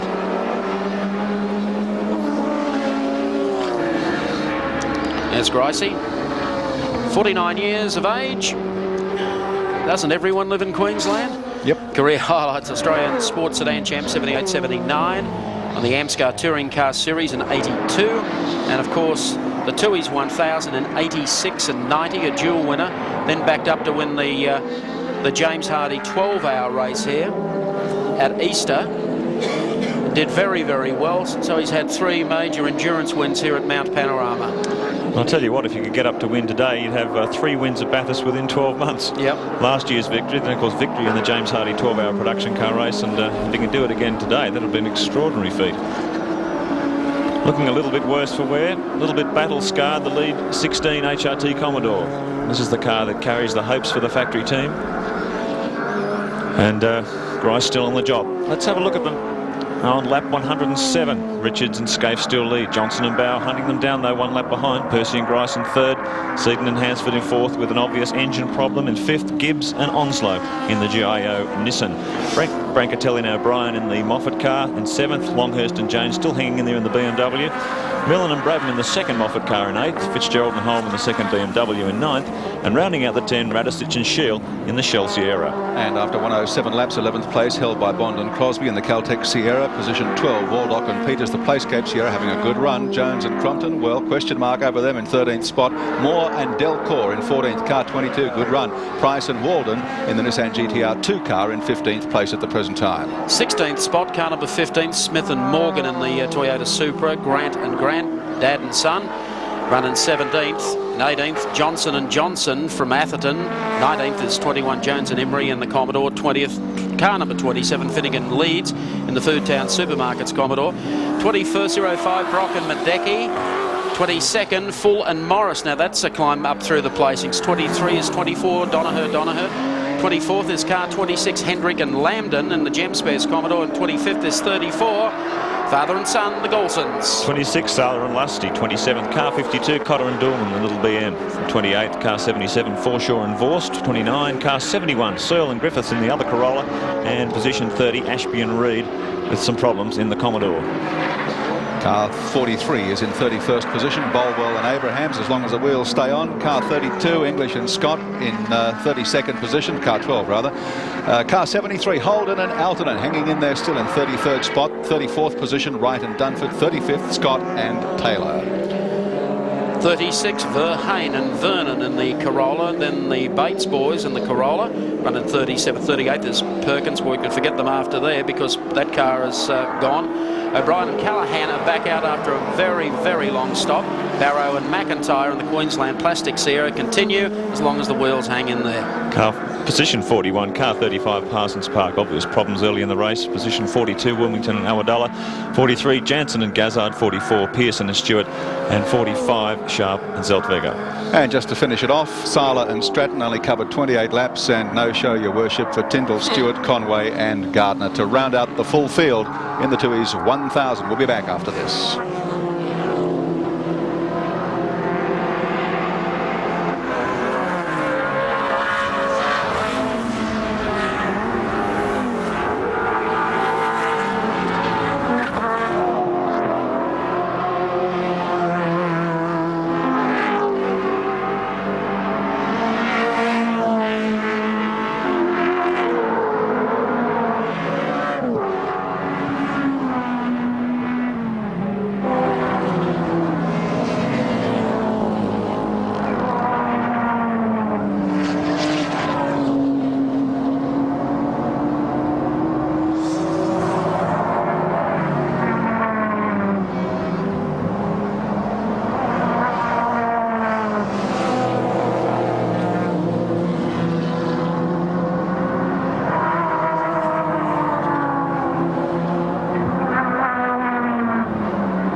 at the Tui's 1000 at Mount Panorama at Bathurst. Colin Bond, car number 8, the Caltex Sierra. This is a replay of exactly what happened or what led to the pit stop. Have a look. Bang. Dearie me, recovered that well. Just got wide. Coming out of Tui's turn. Went into the pits. Now back on the racetrack running 12th. We pick him up coming over the skyline through the 2WS sweeper. Corolla separating he and Greg Hansford.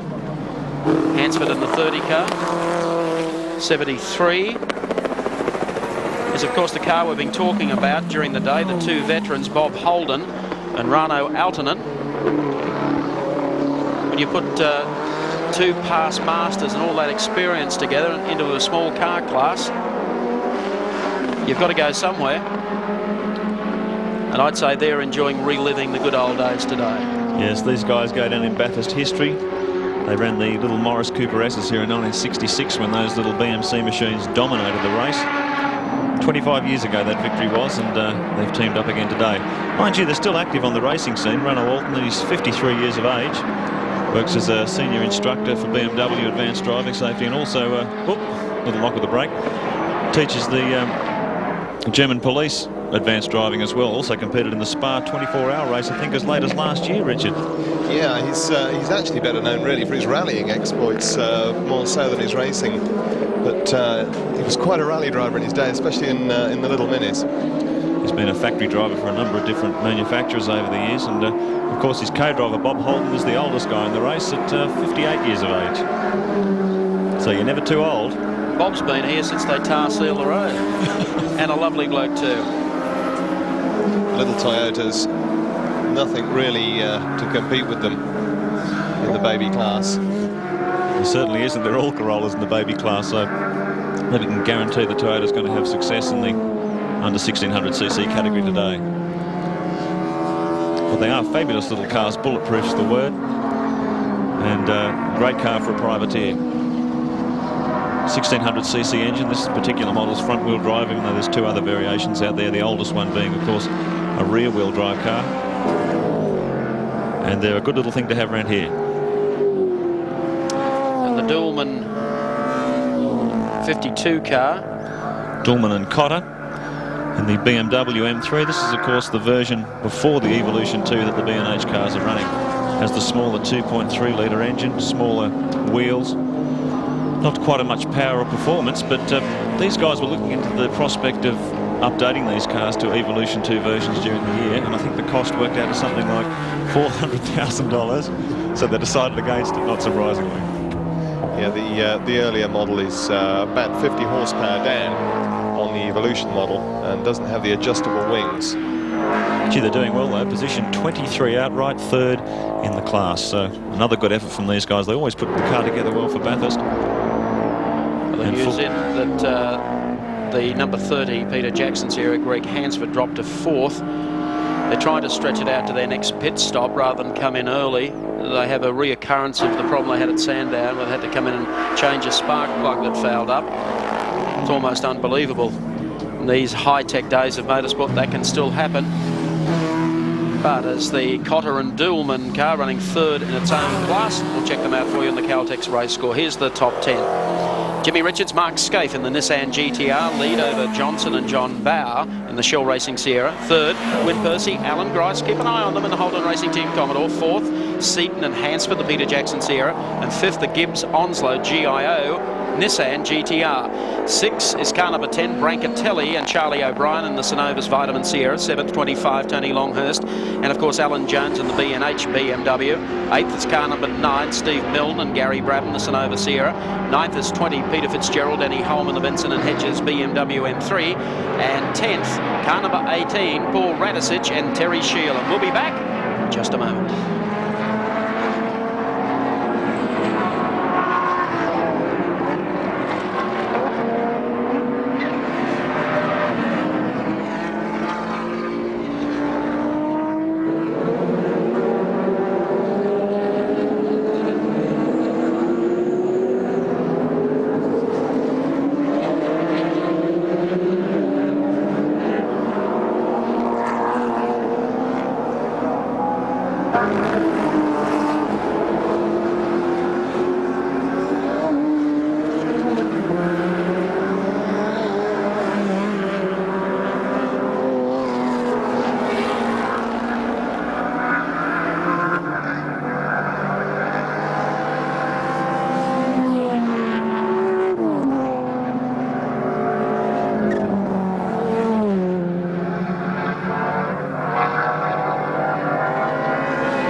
Mount Panorama Bathurst. The Tooheys 1000 continues. Lap 114 of 161. And Dick Johnson in car number 17, still second in the great race, behind the Mark Scaife, Jim Richards Nissan GTR. We believe a pit stop not too far away for the Johnson car, probably a pad change, I would think. When we were talking to him on race cam, made reference of the brakes or lack of them. He's up there and he's in the right spot if anything goes wrong with the GTR this afternoon. He's also managed to eke out his fuel extremely well. The gaps between the stops have been huge, and he could well be in with a chance of just a splash and dash stop at the end. He's weaned it. And it looks like a driver change. John Bauer, rent a body. Yep, John's a fit bloke, and he's certainly earning his money today. Started off in the 18 car, then switched to the 17 car. He almost immediately had to jump in the 17 car when it came into the pit, so he's done a lot of miles. So they have to be calculating the amount of time he spent at the wheel. One of he charges per lap. Meanwhile, the number 1 car is doing 2 minutes 17 laps consistently. It's been able to increase its lead on Dick Johnson to 1 lap and 2 laps on the third placed Bryce Percy car. So Nissan are doing what they wanted to do. But it's interesting, this is just on 4.5 hours into the race now, and it was about this time last year that the GTR struck that transmission problem which sidelined it. Well, let's hope that they have a trouble-free run here this afternoon. Yeah, as far as the GTR is concerned, this is all new territory from now on till the end of the race. It's also true to say that if you talk to most of the people that should know, if they have a problem, if they have a weakness, then it could well be in the transmission department. Well, here comes Dick Johnson, ready to come into pit lane, getting ready. You'll notice when he straightens the car up, the belts will come off on the run up pit lane now. There you go, belts are released. Dick Johnson coming in 2 laps ahead of schedule.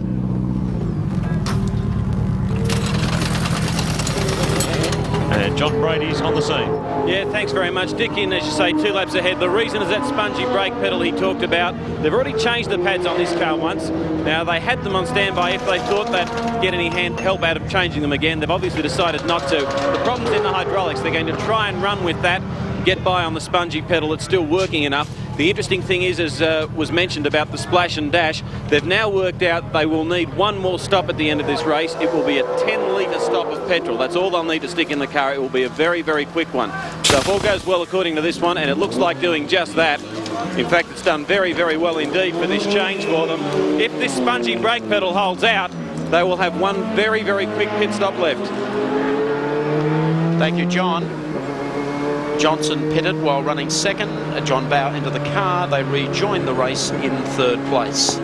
41-second stop from the Shell team. Very slick from that crew. And that, of course, moves Alan Grice up into 2nd position outright. There's Dick. At last getting a drink after he lost his drink straw in the car. He'd be fairly dry. So's the sense of humour.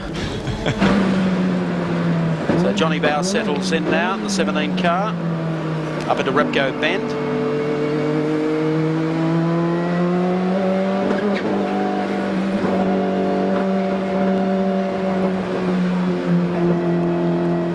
Just keeping an eye on the gauges.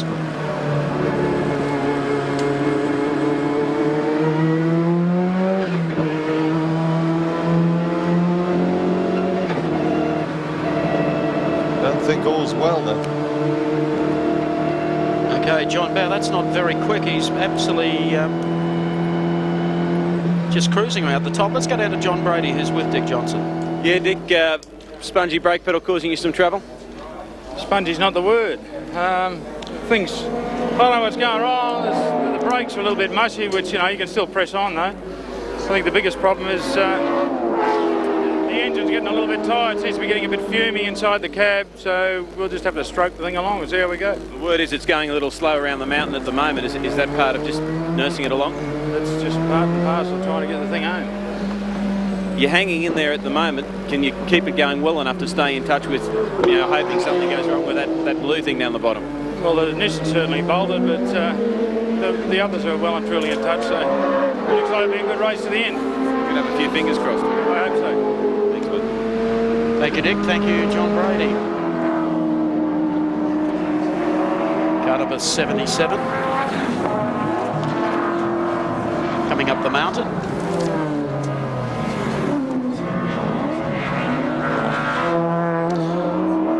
Another one of the massive Bob Holden Corollas that come up here every year. I think there's 4 of them here this year. Jeff Forshaw and Richard Vorst.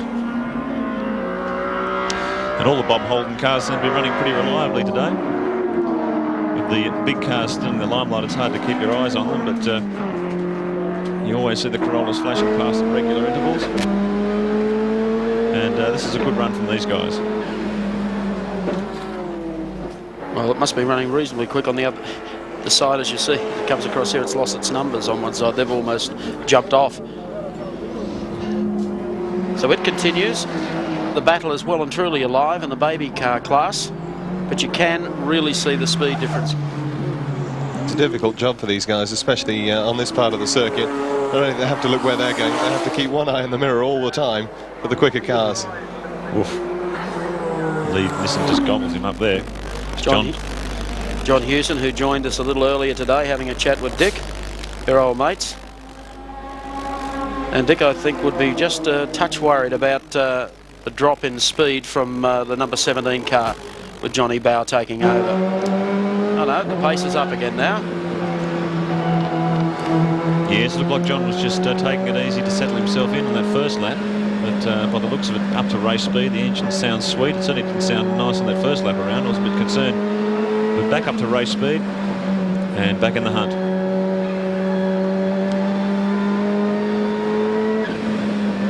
And you can see it's hard work inside these cars. Enormous temperature soaking through the floor. There's no carpet or insulation to keep the heat out of the cabin. You can see that large air duct just next to John's left knee, blowing cold air directly onto his body and his face to try and keep the temperature down. It's hard work. Car number 24, been in the thick of it throughout the day. Heason Engineering Commodore VL. Donaher and Donaher, that's Laurie Donaher and his son Michael. Immaculately presented car. It's the outdated version. A lot of guys are running VNs. This is the old VL. And this is even the pre-Walkinshaw model that was successful here last year. Laurie Donaher, a successful Group N competitor, I should say, or Appendix J as it's more well known. Used to run something called an ISO Revolta, big V8 Italian sports car with a lot of success. And there's a problem there. Looks like the Verheyen Corolla being pushed to the side of the circuit. We'll get back to that. That's the Peter Verheyen car, John Vernon. It's been pushed out of contention. Yet another father and son combination, the Donahers. Gee, that was a wide brush. Using all the road. Yes. We just had word Bowers lapping in 2:24, which is pretty slow for this side of the race. Anyway, Richards and Skate continue to lead the great race. Percy and Grice have locked into second, and Johnson and Bow pick up third in the outright division. In the other class, Longhurst and Jones obviously dominating the up to 3 litre class. Fitzgerald and Holm in there in second, and Cotter and Dillman holding up third place in their private air BMW M3. And in the baby class, Jeffrey Full and Paul Morris, a great effort this, leading the class from Forshaw and Vorst, and in third, Searle and Griffiths in the other Corolla.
Back at Mount Panorama Bathurst, the Tooheys 1000 continues in one direction, while car number 19 is the Kane Scott Dick Johnson, or ex-Dick Johnson car, on lap 120 of 161. Has obviously run through with problems and trying to park in safety. In the meantime, no, Neil Crompton isn't just sitting there doing nothing. I believe you've been busy in the last couple of minutes. I've had a bit of a sprint down to the bottom, caught a utility, caught a chopper, got some fuel, caught a chopper again, caught another utility, had a sprint back up the hill. But now someone's unfolded a rule book and they say I'll be charged if I drive out onto the circuit. All I really wanted to do, Mike, was put the car back down the bottom of the pit lane, but they've dusted off rule 4,437 that says you can't do that. In fact, what I wouldn't mind doing is having our blokes double check and see what the story is of that. Okay, we'll follow that up through the clerk of the course, Alan Horsley, who is running our race centre here. We'll be on to that to see why you can't. All I want to do is basically put the car back down the bottom, that's all, because there'll be nothing left of it after 4 o'clock up here if you leave it here. That is true. All right, we'll come back and tell you what the latest is. Okay. Okay. Nissans have led all but 5 laps of the 120 laps already run in the great race.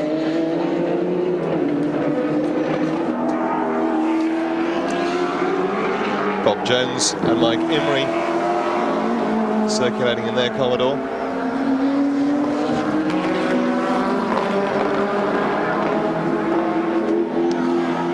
Yes, Bob Jones ran this car last year with Heather Spurl, the fastest woman on water. So we had a few problems up here last year. The wheels were falling off the car and all sorts of problems going wrong. Well, she didn't have a great run last year. But Bob has returned with the Car Trek Commodore, with Mike Emery as co-driver, and they're hanging in there. Another one of the Commodores. It continues in today's race. Interesting, only a short while ago, a joint statement issued by Holden and Ford in relation to touring cars, with Ford and General Motors saying that they were concerned that no clear regulations for touring car racing for 92 and 93 have yet been announced by CAMS. We're trying to seek clarification on this. Both companies have obviously been working with CAMS for many months to assist the drafting of regulations involving locally manufactured volume-selling V8 engine cars. Now, the draft regulations, which someone came up, relating to a 2-litre or a 2.5-litre formula, according to GM and Ford, are too poorly defined to establish a position on that participation. Very interesting, though. Ford and Holden together in a joint statement calling on CAMS to issue final regulations for 1992 and 1993. Just got a brief glimpse then of car 77 parked by the side of the road. Jeff Forshaw, Richard Vorst. Meanwhile, the Hansford Seaton car still sounds a bit off song. It's still running in 4th place, but that misfire we picked up 10 or so laps ago continues. It sounds awful. It's all that crackling and popping as it goes past, so whatever it is, it's getting progressively worse. The team believe that it's a plug problem and that they'll be able to cure it at the next pit stop, which won't be very far away now. Overtakes the Bob Jones Commodore, running in 17th place, but the Hansford continues in car 30. Yes, it's making a heck of a racket. And it's just about to come past our commentary position. It's making some awful noises. Yeah, it's really struggling now. Problem becoming progressively worse, so I guess a pit stop will be on for these guys very shortly. And that's a great tragedy for Glenn.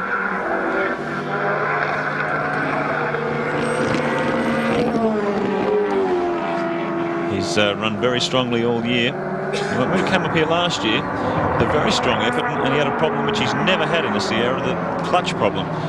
Clutches on both cars gave him difficulties. Now he's got this misfiring problem in a car which has proved unbeatable all year. And seems to be some atrocious Bathurst luck following Seaton around. There's the 19 car still sitting up there. Word we had from the top of the mountain that the battery cable had been cut by the tail shaft.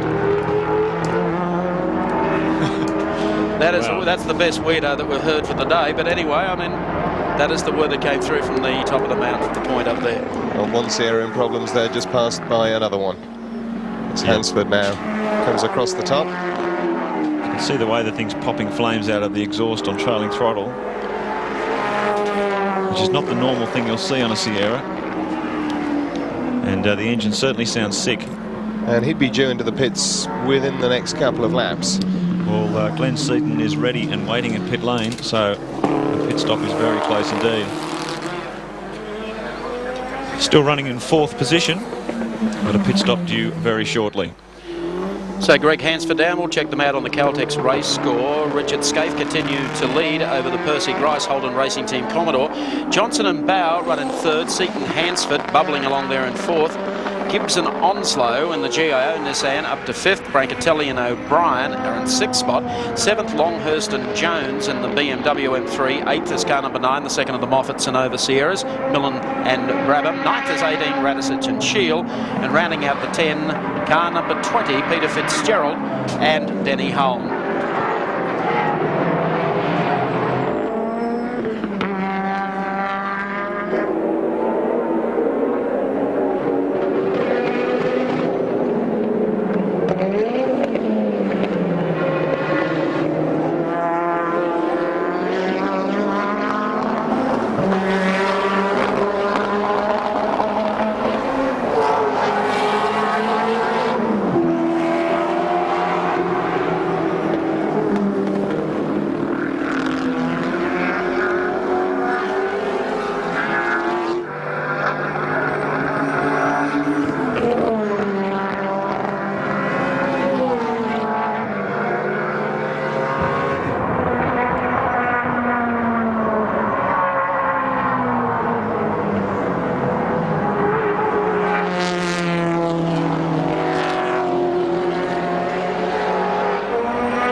Back at the Tui's 1000, the number 30 Peter Jackson car is in, lap 123 of 161.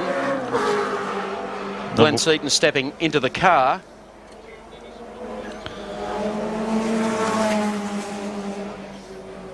Waiting for, here's the Nissan number 1. The car in first place comes in for another scheduled stop, and by the sound of that air gun, they're hammering away on that front wheel nut, doesn't seem to be coming loose. I've been on that one for a while. Back one's okay. They're still going. Well, there's problems here. there it goes. Come off. So, new wheels and tyres on. A little bit of oil leaking out there out of the, looks like the hydraulic floor jack. Shouldn't affect the running of the car at all. But the engine's fired. Back down on the ground. 40 seconds. So it's out. Let's go down to Wally's story. Wally, you're having some trouble trying to get the car back. Yes, Mike, the problem was everybody was in the flap and everybody's getting pretty keen to get the car back down here, not realising, nobody gave it a thought that you're not allowed to replenish out of the pits. The thing we're concerned about is after the race, somebody's going to jump the fence and start pilfering this thing, which is worth just a little more than 2 shillings. No, I understand that. We checked, and that was the word that we got from Tim Schenk and Alan Horsley confirmed that for us. You can't get outside assistance. And I know it'd be nice to get rid of some of the cars from up there. There's a couple of other guys sharing a similar view, I would think. Yeah, well, the mistake we've made really is I didn't go up and talk to Tim and explain my situation, so we've made a pretty bad error there. But anyway, we can't go back on that now. Well, so what have you got to do? I guess let's see if we can put you in contact with Neil Crompton, and then you can explain it to Neil. He can be frustrated, but at least he'll know. He'll know. You there, Neil? Yes, I am. Hi, guys. Talk to Wally. Okay, well, what's happening? Well, in the middle of me organising with you to send up some fuel, in the middle of it all there, we haven't actually been within the rules to do that, and the concern about the car being milked, unfortunately, is overridden by the fact that it's just illegal in the race regulations to do it. Okay, well, I'll tell you what I'll do. I'll just go down to Quarry Road to where our OB van is down there. It'll be safe down there, so I'll have a wander down there and I'll come down and see you shortly. So we definitely can't go out on the track, is that correct? I've spoken with Tim and explained it to him, but he's not very happy with myself for initiating the activity without discussing it with him. So what he's going to do is have a think about it and give me a decision in a few minutes' time. So you might just stand by if you can. Okay, no worries, mate. Thank you, gentlemen. I hope we've been happy to resolve some of the problems for you. Oh, that's fine. Thanks for that, Mike. Okay, buddy. That's great. No worries, Mike. Thanks very Okay, much. after that pit stop, Nissan rejoined in first place, but we've got problems for the 17 car, John Bow. Oh dear. Smoke pouring from the front left-hand wheel. That's looking fairly terminal. And that's looking even worse. Yep, the Seaton car was coughing and spluttering its way out, and it hasn't even made it out of pit lane. I can see the Peter Jackson pit crew running up the end of the pit lane to pull it back. Oh, look at this. Smoke pouring out the inside of the cockpit of the 17 car. John Bow getting covered in smoke and fumes. The wheels shaking, obviously a problem on the front left-hand corner of the car. But he's only a couple of 100 metres from pit lane, so he should make it back. Well, he's coming out of Caltech's chase at the moment. I don't know if John can hear us at all as he heads down to the left-hander of the pits. Well, that's quite a barbecue in the 17 car. Meanwhile, car 18 comes in. This is going to be good when 17 arrives. Yeah, we're going to have 2 Shell Sierras, or one of them at least, not on a scheduled stop. And Johnson's recent bad luck continues. 1991 has not been his year. Well, there's even bigger problems. The Johnson car is coming back and they're pushing the Peter Jackson car back at the same time down pit lane. So 3 Sierras there in trouble. Well, the 18 car apparently is running okay still. And it's off the jacks and out in just under 40 seconds. So 18 is still running to schedule as far as the Shell team's concerned. But car 17 there, John Bow, the engine's still idling. And he wants to know what the problem is before he gets out of the car. Meanwhile, the 30 car is back. They couldn't get it to form. Let's go down to the Shell pits and John Brady.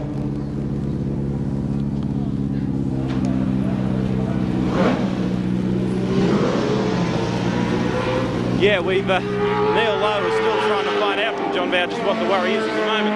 A lot of smoke coming out from this engine. They've just cut it now. It looks like they've got some fairly deep problems. John Bow getting out of the car, and all of that doesn't point to anything particularly good at all. Well, it does not look good at all at the moment for the Dick Johnson team. The car that was reporting a couple of troubles in the race has now picked up a couple of more serious ones, I think, under the bonnet. Well, Bow was third. Looks like he's done.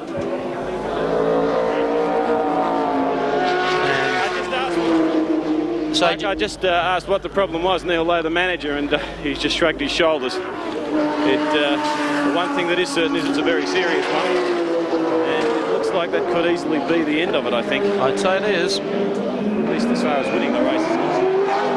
Well, they finally fired up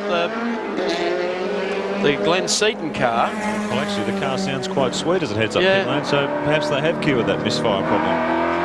And we're inside 05 as it heads up the hill. They're in 18th position, so they too are slowly clawing their way back through the field.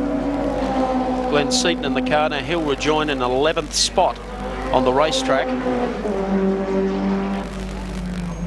I think we'll have a word with John Bauer in just a second, as soon as John Brady can get himself into position there. I don't know what the problem was here. They left it out. If it was just a plug, to lose all that ground just for the sake of not coming in earlier. But quite obviously, Barry Seaton might be able to fill us in on that, what the problem was. I don't know how they frown about pushing the car backwards down pit lane. We'll no doubt hear about something like that in about half an hour's time. But that's the tradition of this race. You can turn up here with a $200,000 or $300,000 race car, and a $1 or $2 part can let you down. Anyway, the Seaton car...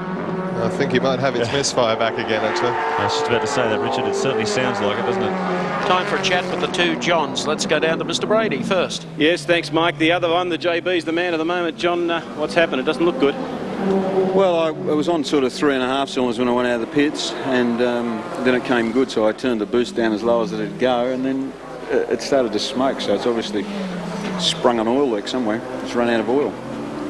You obviously lost power at the start, but it looked like it was starting to come good. I suppose, how nervous were you when you were testing it out then? Yeah, I really don't know. I mean, I was just trying to nurse it along, but I didn't really know what was wrong with it. Then the smoke got worse, so I don't really know, but it's obviously dumped its oil, and then the oil pressure light came on at the top of the mountain. When it does that, it starves the turbo, so it's obviously the death rattle. Hard breaking into a race, mate. Hang on. Looks like we're going to have a quick shift into another car here. Is John getting suited up again? Well, about the only one he hasn't been in is the Nissan. They're certainly working Bow hard today. Now there's car 30. We'll keep our ears open for this thing. It certainly sounded a little bit rough coming across the top of the mountain. We'll see if they've cured the misfire as they come past our commentary position.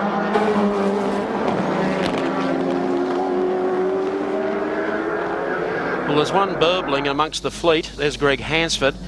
He's out of the 30 car. And now, of course, Glenn Seaton is back in the car. Some jousting going on the way up Mountain Straight. Brian Sala and Lusty's number 50 tyre power entry. It's still running. Good on them. Car number 50. The Moffat car just ahead of them. And here's Glenn Seaton coming in and under.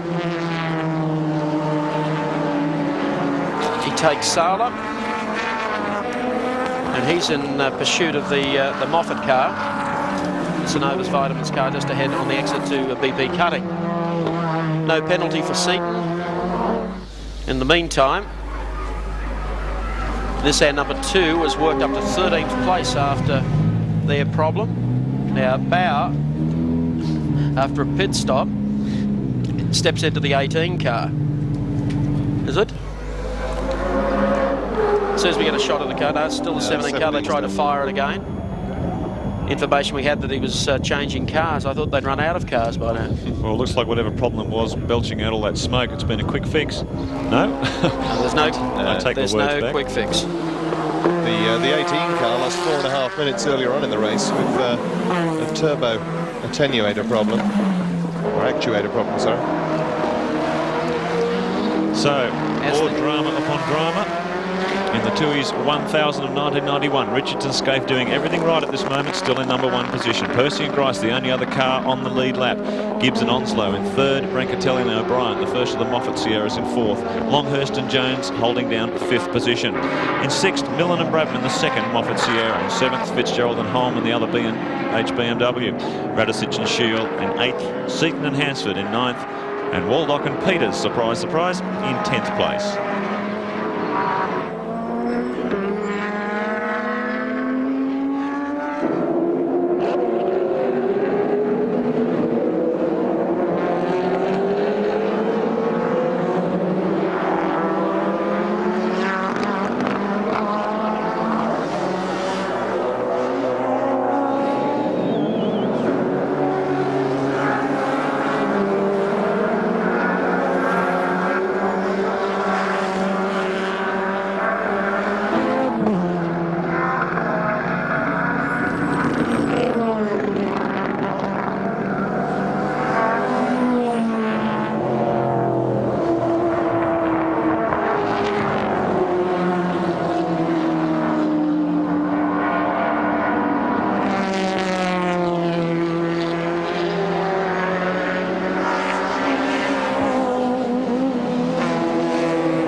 Yes, the 5th hour of the great race is over, and I'm afraid the casualty count continues to grow, and one of those casualties was Neil Crompton.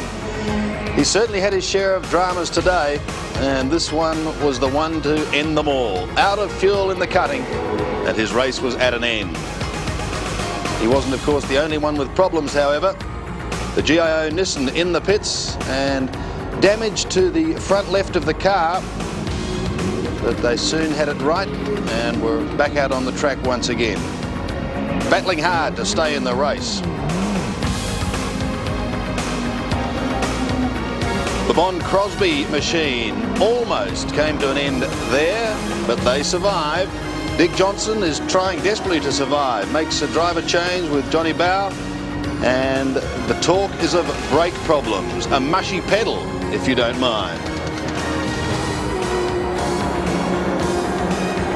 The 19 Sierra, well, that was just stopped on the track. That was near Tui's turn, and the query then was over electrical problems. No such problems, however, for the #1 Nissan. Still going strong, although a slight problem with the locking nut on the wheel there. They got over it. Glenn Seaton had his share of problems, and so too did Johnny Bow. The Sierra smoking badly as a result, we believe, of an oil leak. Sandy Roberts updating 5th hour of the Tui's 1000. Great race for 91. And talking about great races, one is being run here by Mark Gibbs and Rowan Onslow in the Bob Forbes GIO Nissan GTR. The people that flew off the front of the grid and led the race in the early couple of laps dropped back to 8th, 9th spot, but then gradually have worked their way back through the field, now running 3rd and running strongly. Mark Gibbs, former live wire in production car racing, and you can see the production car results that he's had there. A real hard charger, very aggressive driver, but he's tempered that in recent years, probably under the tutelage of Bob Forbes, and has really turned into an excellent man to have behind the wheel in this category of racing. 34 years of age, comes from Sydney, and really knows what it's all about. Winner of the Sandown 500 just a couple of weeks back, and what a boost that would have been coming into a race like the Tui's 1000. Not only a boost to the GIA team, but also a boost to all Nissan runners, because it certainly dispelled a lot of the mistrust people had about the Nissan in endurance form, and certainly the Spa 24-hour result made them look very strong. Clerk of the course has asked us if we can give him a shot of a car that's stuck up against the wall at the exit to the Dipper, car 77. You can see it there. I think they want to have a look at it from this angle to make a determination whether or not it is safely there, or whether or not they'll have to bring out the yellow flags and maybe a pace car. 77, Forshaw and Vorst doing well in the 1600cc category until this mishap occurred. Didn't spot exactly what it was. Doesn't look to be any major damage, at least not on this side of the car. Can't tell on the other side, of course. Well, a pace car would certainly make a critical difference to this race. Grice has dropped a lap on Richards now. Now, there's only one pace car in operation this year, so he would effectively be able to pick up almost a lap on the lead car, and that would certainly bunch everything up again. Well, the experienced eye of Tim Schenken has certainly taken in all of this from our 7 chopper, and I guess he'll make a decision in that regard very, very shortly. Back on track with the Synovus entry, Alan Moffat, car 10. This is the car with Gianfranco Brancatelli at the wheel at the moment, car that he's sharing with Charlie O'Brien and running in 4th place and catching the GIO Nissan at the present time. So a battle looming here for 3rd position. Word is from the pits that Tony Longhurst is due to pit very soon. Alan Jones will get into the car. Also, another interesting tidbit of information, the fastest lap of the race has been posted on lap 120 by Drew Price in the #2 Nissan. That dominance for you. Now listen to this, 2 minutes 15.14 seconds, and that is flying. He's got a lot of ground to make up. Well, he's got nothing to lose. There's the Moffat car in the pits. Driver change here, Steve Millen getting out of the car and Gary Brabham getting back in. The Moffat crew well drilled. Brabham gets in for his stint, and they're changing front pads, having a look under the engine to make sure everything's okay there. This little turbo Ford has run without problems all day. And there's his teammate, Gianfranco Brancatelli, the Italian import. Moffat likes bringing in experienced overseas drivers, and this guy's one of the best, 41 years of age. The little Italian has quite a record behind him, particularly in endurance racing. Was the 1985 European touring car champion. And he's driven just about every make of touring car you can imagine, I think, over the years. also drove in the World Sports Car Championship for Nissan. And the most notable thing he did there, he won't thank me for telling you this, but was at Le Mans, where while in the lead of the race he collided with Aguri Suzuki, who was in a Toyota at the time, and put the lead Nissan out. He's certainly got a reputation as a wild man, but he's also very quick, and that's what people want. 30 laps remaining in the great race. Car 22, the Strathfield Car Radio's entry, Graham Moore, Michelle Delcourt. They've done a gearbox. They are changing it. They expect to get back in the race very shortly. On the subject of gearboxes and away from the front runners, the little Aussie battler Gary Wilmington has called it a day. They've done 3 gearboxes this week. They changed one in 1 hour after 10 laps earlier today. They've now blown another one, and they've decided to call it quits. Bad luck for Gary Wilmington and Rita Awadallo. They could probably go there on holidays. Well, the number 9 car has rejoined the race. The second Moffat Sierra, it's in position 9. So the 2 Moffat cars have remained in the top 10 pretty well for the whole day. And we've just gone past 5 hours, 10 minutes in the great race. See if we can get a gap time here between the 10 car and Mark Gibbs in the GIO Nissan up ahead of it.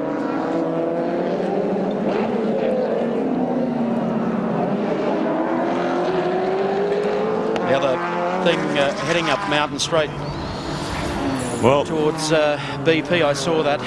Engine gone in 9. We're only just saying, it's amazing. That was not a Channel 7 voodoo, but we're just saying how well the Millen Brabham car was going. One of the Moffat Sierras. And here it is, limping up the mountain with smoke belching from the exhaust. Well, Steve Millen, who just exited that car, is going to be a very disappointed man down in the pits as he talks to Peter McKay. Hated the number 9 car. Any indication of problem? They're about 5 minutes.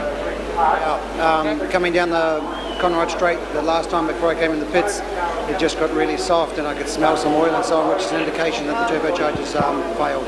Yep. Well, that's desperately bad luck for you guys. You've put on a great act so far this week with both cars.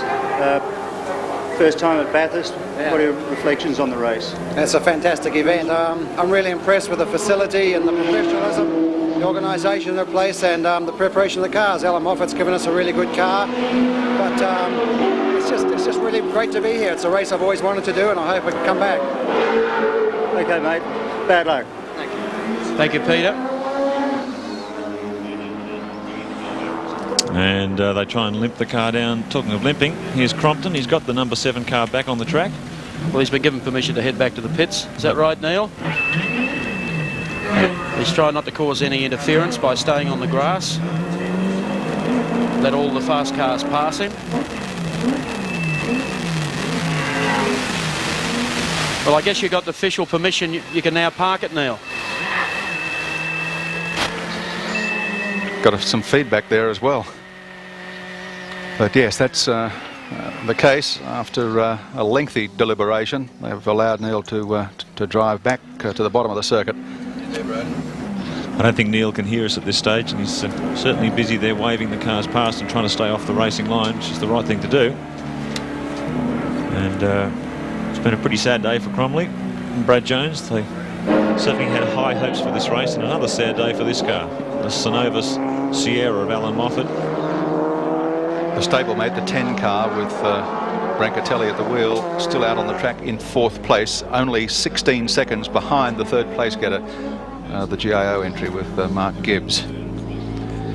Well, that's the way it is. Jim Richards continues to lead. Alan Grice 2nd, Mark Gibbs in 3rd place in the great race, and we'll be back at Mount Panorama in a few moments.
Indorama Bathurst. The Tui's 1000 continues.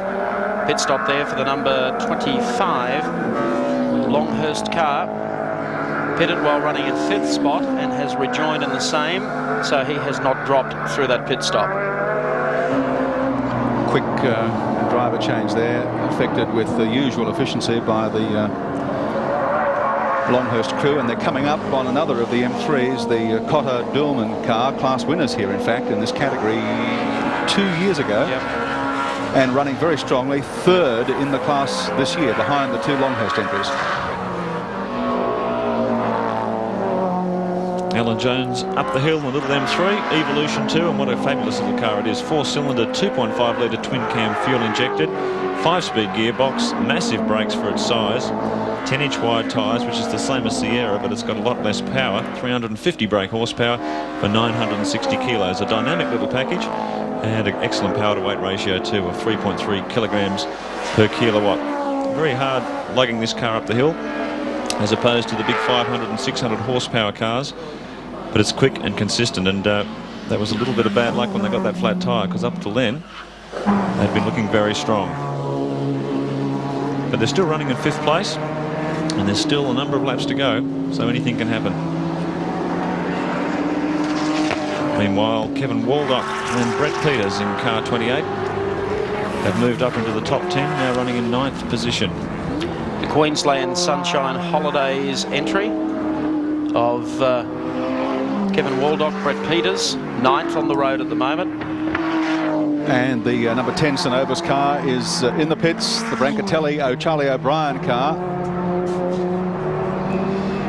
Kevin Waldock and Brett Peters, both from Queensland. The car, bright yellow, has been dubbed the Flying Banana in the pits during the week, with the Queensland Sunlover Holiday sponsorship as well. Yes. 2 of the top 5 cars have been in the pits in the last 2 minutes. Action aplenty even at the head of the field at this stage of the race. Well, we'll soon see the 16 car into the pits for its regular stop.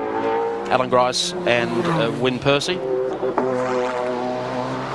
So Kevin Waldock and Brett Peters continue. They're having a great day here in the Playscape Sierra. Meanwhile, car 16, the Holden Racing Team car is in. Alan Grice out, Wynne Percy steps in.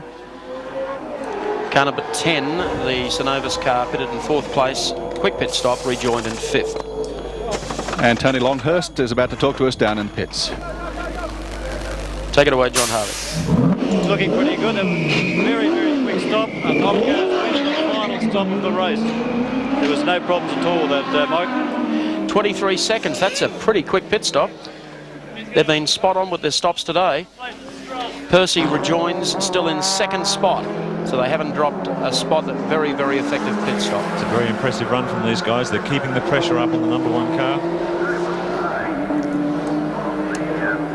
As we mentioned before, making it up into the top 10, a guy that we don't get too much of a chance to see, Kevin. He's been backwards and forwards to the States several times this year. There's Tony Longhurst. Bit warm after the driving stint. But I tell you what, he's got an able sidekick to hand over to, and Alan Jones. Lap times will be identical to Tony's. Kevin Waldock building himself a nice reputation in endurance racing in Australia. Last year, finished 3rd in the Sandown 500 and then 6th at Bathurst. This year he's done the same thing again, 3rd at Sandown, and gradually climbing his way into the top 10 as the race ticks down. And also responsible for our luxurious accommodations in the Channel 7 compound here at Bathurst. Yes, great bloke, Kevin. One of those media centres. His co-drivers. His co-driver's an interesting character, Brett Peters, who finished 3rd in this year's Drive at Europe Formula Ford Series, having his first run at Bathurst. About to get swamped by the 3rd place getter in the race. GIO entry, waves him by.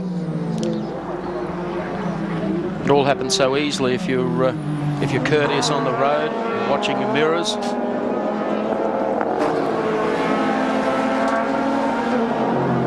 Ron Searle and Don Griffith still circulating very effectively in the 1600cc category in 28th position on track. and that would put them second in the 1600cc category at this stage. Good effort from these guys, both Formula Ford races. Ron Searle and Don Griffiths both drive for Phoenix Motorsport, which is owned by Mike Quinn. And they're driving one of Johnny Smith's Mercantile Mutual Corollas. These are the cars that they saved from the closing down of the Toyota Team Australia operation. And full credit to John Smith. He's come back here with the Supra and these two little Corollas. They've cured the engine problems they had last year. And second in place is a pretty good effort for these two guys. Yeah, and Jeffrey Full and Paul Morris continue to lead that category. Caltex race score, full field readout. Scaife and Richards continue to lead. The number 1 Nissan GTR, Price, Grice and Percy. Second place, car 16, Holden Commodore. Gibbs and Onslow, car 4, the GIO entry. In third place, Brancatelli and O'Brien, the Sonova Sierra. In fifth position, and in fourth position, fifth place is car 25, Tony Longhurst and Alan Jones. Fitzgerald and Holm and the number 20 car running 6th. 7th is 18, Radisset Shield. 8th is the number 30, Seaton Hansford, Peter Jackson Sierra. 9th, 28, Waldock and Peters, we've been following. And 10th is the number 8, Bond and Crosby car.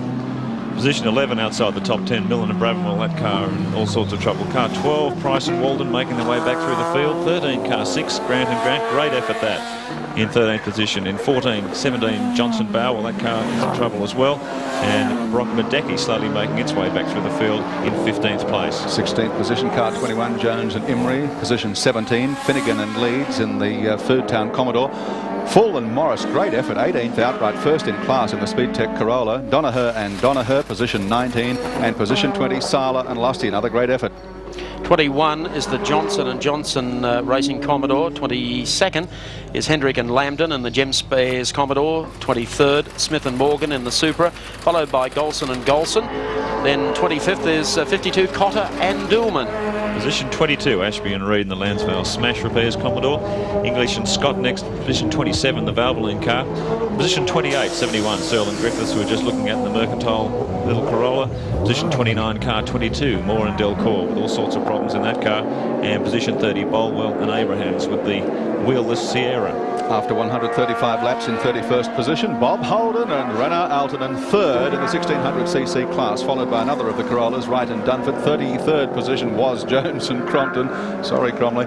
Position 34, Forshaw and Vorst, and in position 35, O'Brien and Callahan. 36 shows us Scott and Taylor.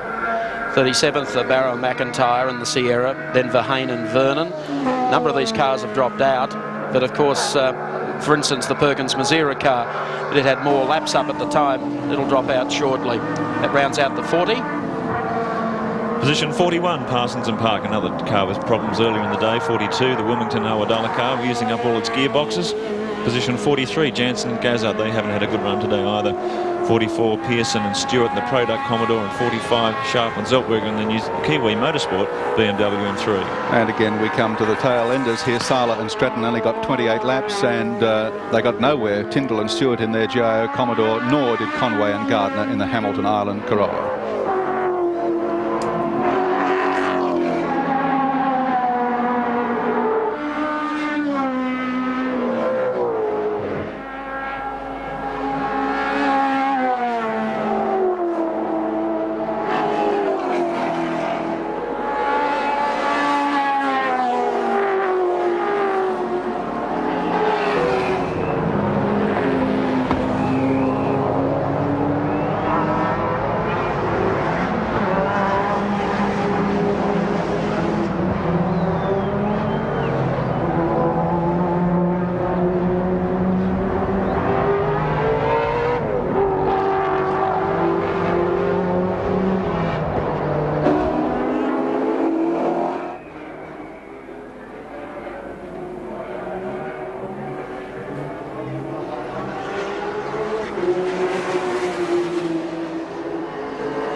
here at the Tui's 1000. Lap number 140 of 161. The Glen Seaton Sierra was running 8th in the pits.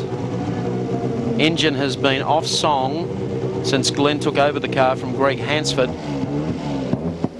They're trying to do some running repairs on the car. And climbing into the car is Glenn's father, Barry. The look of disappointment showing on Glenn's face.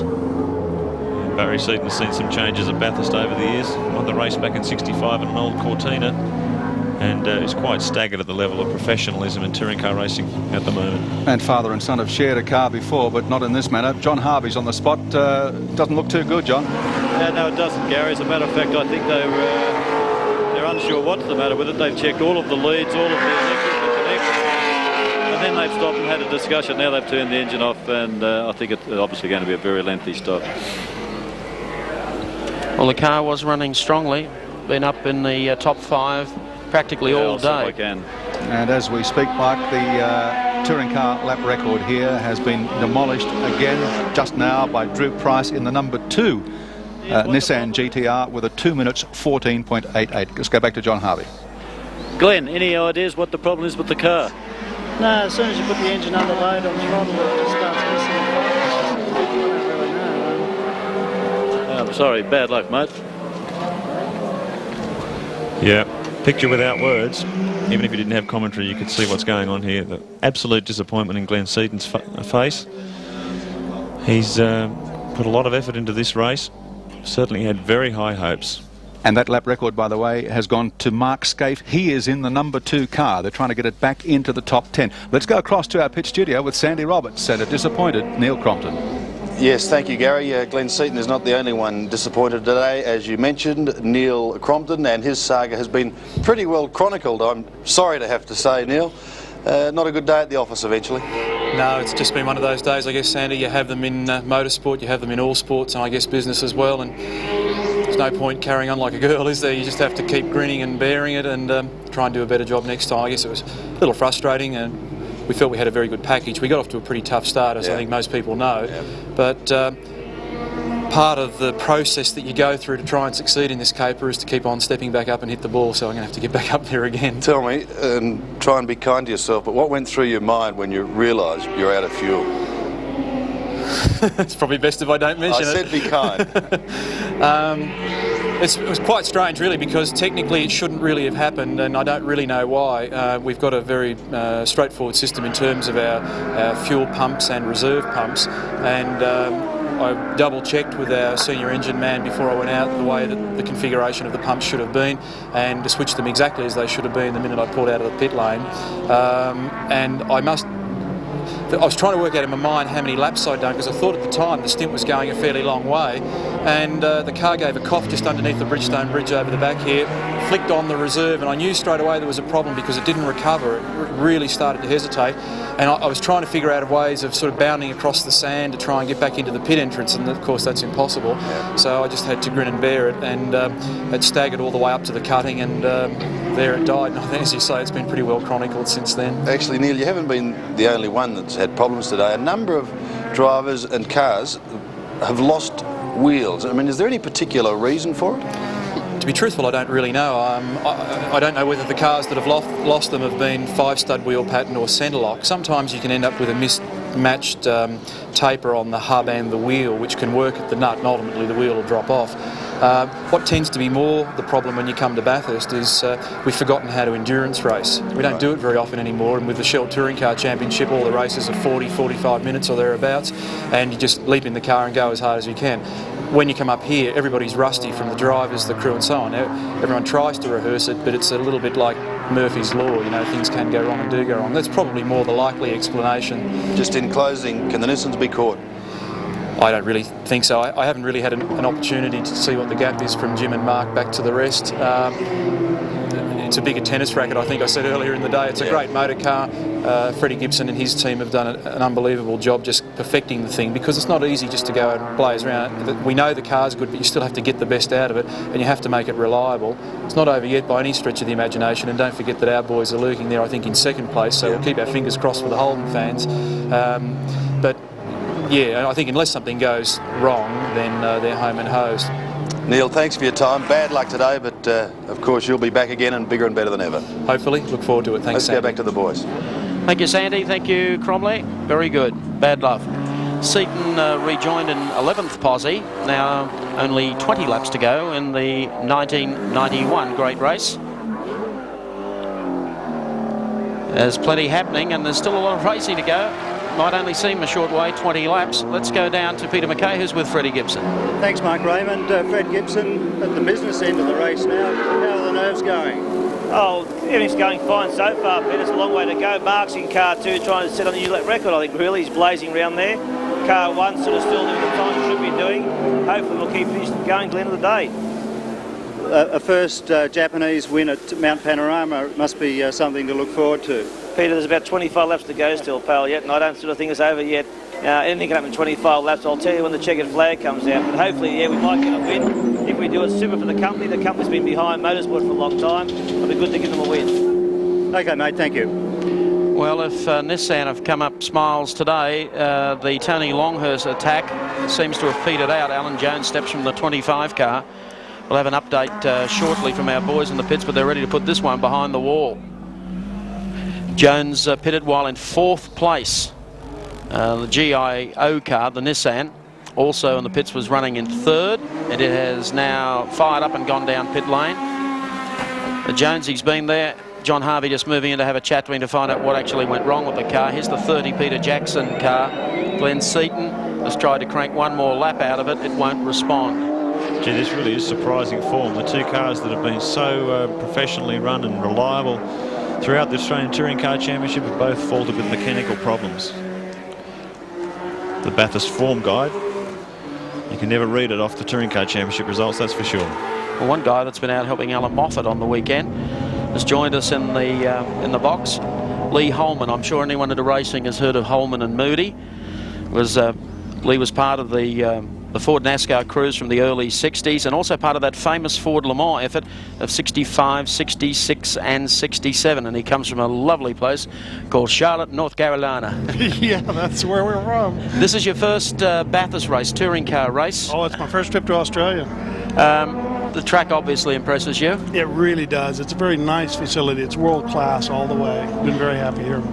Now, turbo technology. Have you had much tinkering there? Because just about half the field here today are all turbo powered. We've done a little of it. We have not done it in racing. We've done it more for custom road cars for customers, but it's been a real education, I'll tell you. There's some young guys who have done so well here today. Certainly none better than Mark Scaife in the new Nissan rocket ship. Twin turbo, 4-wheel drive, 570 to 600 brake horsepower, and almost, I guess you could say, a touch of kryptonite about it. Well, I'm just glad they're not in NASCAR. We'd have a hard time beating those on our road circuits. Yes, I think Bill France and John Cooper and all the boys would have a bit of trouble dealing with all of this. It really is a strong machine, very impressive. Now, you've been mixed up with Alan Moffat for a number of years, I know that. Yes, we have. And Alan, of course, has put together a package here, which he has played low-key. The drivers, of course, have been kept down to a race package rather than a qualifying package. That's correct. And it's all done pretty well for Alan so far. They've had one hiccup. Yeah, we had a turbo go just a little bit ago, but the race is going according to plan, and the Synovus Vitamin cars are just moving along. It's just wonderful. Full of confidence. Moffat car number 10 is now up to 4th. And we just saw a moment ago the number 25 Tony Longhurst car, Alan Jones, walk behind the wall. John Harvey is with AJ at the moment. John? Thank you, Mike. Yes, Alan Jones, the car's been running very, very strongly all day, and then all of a sudden, bang, out. Terminal, is it? Well, it wasn't missing a beat. It was all the temperatures and pressures were just absolutely perfect, and I think it must be electrics because it just stopped dead. Just lost everything. I've coasted back in to the pits, and I think that's for the day, but it's disappointing because it was just running like clockwork, as usual. So obviously there's no chance of changing some electrics, computers or anything like that? Well, there may be, but I think there's only 25 laps to go, so it might be a bit optimistic. Okay, well, I'll go and have a shower. Bad luck. I'll go and have a Foster's. Oh, thanks, Al. The Nissan car number 2 came into the pits, position number 9. Mark Scaife has vacated the driving seat and no one is getting in. So there's problems here. Looking at the braking system of the car. And, oh, here we are. Plenty of that black gold pouring out from the bottom of the number 2 GTR. So something, it appears in the rear transmission, like the diff, has let go. Well, they've lost a fair amount of time early in this race in the pits. 30 car, they still explore the engine problem there. Let's go down to the pits and see what's happening. Glenn, you're looking very whimsically at your car there. It's been a very disappointing day for you. Yeah, it's fairly disappointing, but it just keeps missing as soon as you put the throttle down, and it's just losing so much time, and you just can't drive it really. So I really thought we were going to do well today, but I suppose I've got to wait till next year. Everything was going very smoothly until you pitted a few laps ago.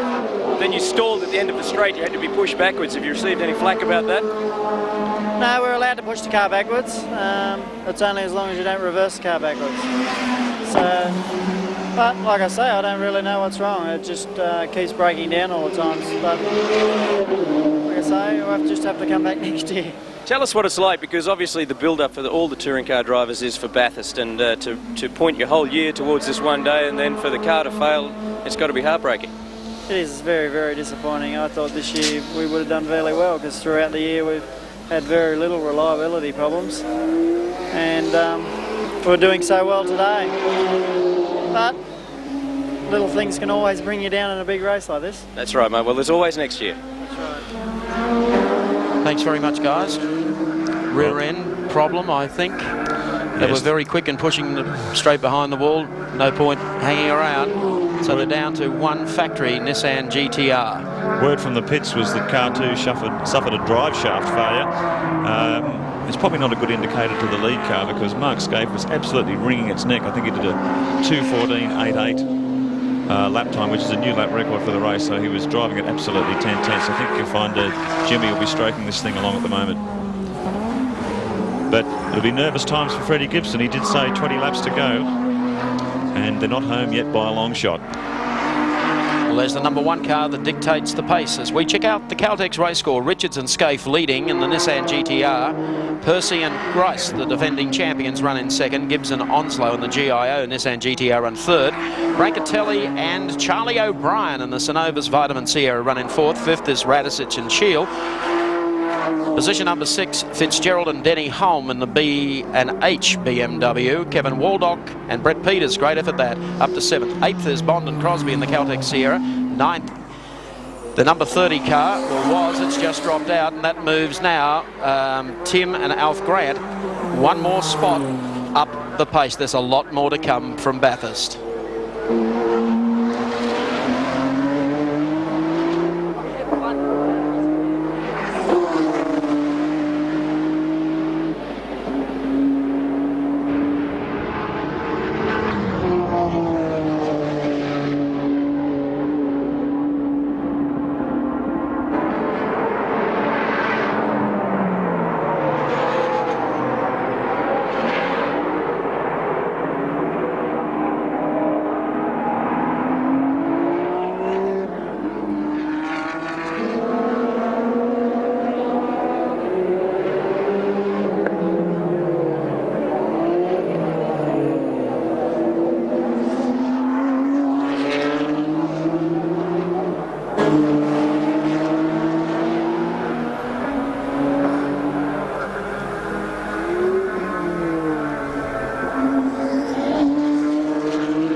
back at the Tooheys 1000 at Mount Panorama, Bathurst.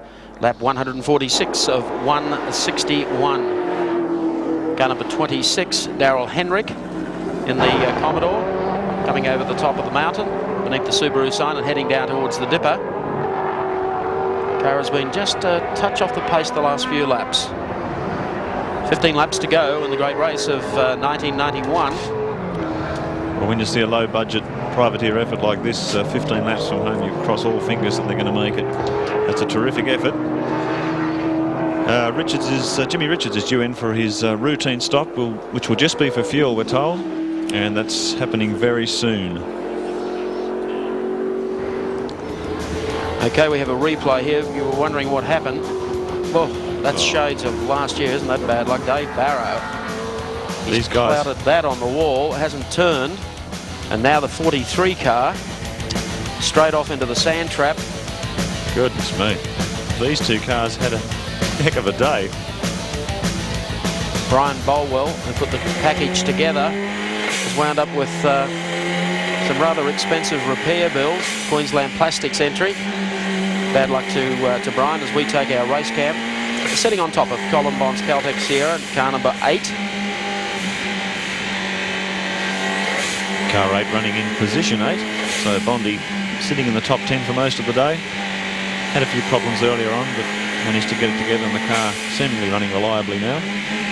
And there's our other race cam looking down the side of the Sierra, which gives you a good idea of the tyre distortions and how much the wheels move and the car slides around on the surface of the track. Lee Holman's still with us. I was going to get a reaction from Lee. I went through earlier, a joint statement was issued by General Motors and Ford today. Looks like this is the Johnson brothers from Atherton in Queensland. I know we have a lot of viewers up there who have followed the progress of these two guys. They're in the pits, they're still circulating. The car's been a little slow the last few laps. The Johnson brothers racing team.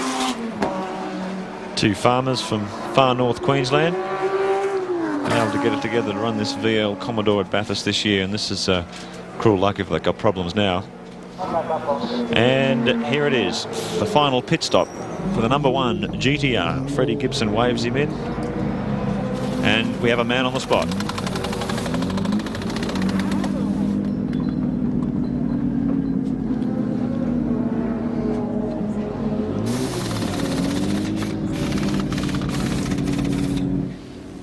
Well, he can't hear us at this stage. Jim Richards stays in the car. Air brakes, air jacks down. Had the stopwatch on that one, 20 seconds. A very quick and orderly stop. The lead Nissan. So Richards on lap 145 still has a 1-lap lead over Alan Grice, with Mark Gibbs in another GTR in 3rd position, another lap down on Grice. So Richards effectively a 2-lap lead over the 2nd GTR. And everything going along smoothly for an historic win for a Japanese manufacturer in this Bathurst Classic. Well, Fred comes up with the double actually. Mark Scaife with pole yesterday and Jim Richards in the seat of the winning car at payout time. I'll just go back to this. It's quite interesting because it's been the buzz of the pits all afternoon. Every time I make an attempt with someone either throws a wheel off the car. It was only regarding touring car specifications that we're all looking forward to for next year. And then, of course, at the end of 92, no turbos. It goes Holden v Ford, and everyone else can come back to weights and measures. But apparently the General and Ford today at a meeting here at Bathurst calling on CAMS to issue final regulations for 92 and 93 by Monday, October 21st. And they've said in this release, failing the release of regulations by this date that recognise the importance of maintaining the competitiveness of interested local manufacturers, Ford and General will look to other forms of motorsport to present interesting and close racing between popular market-relevant cars.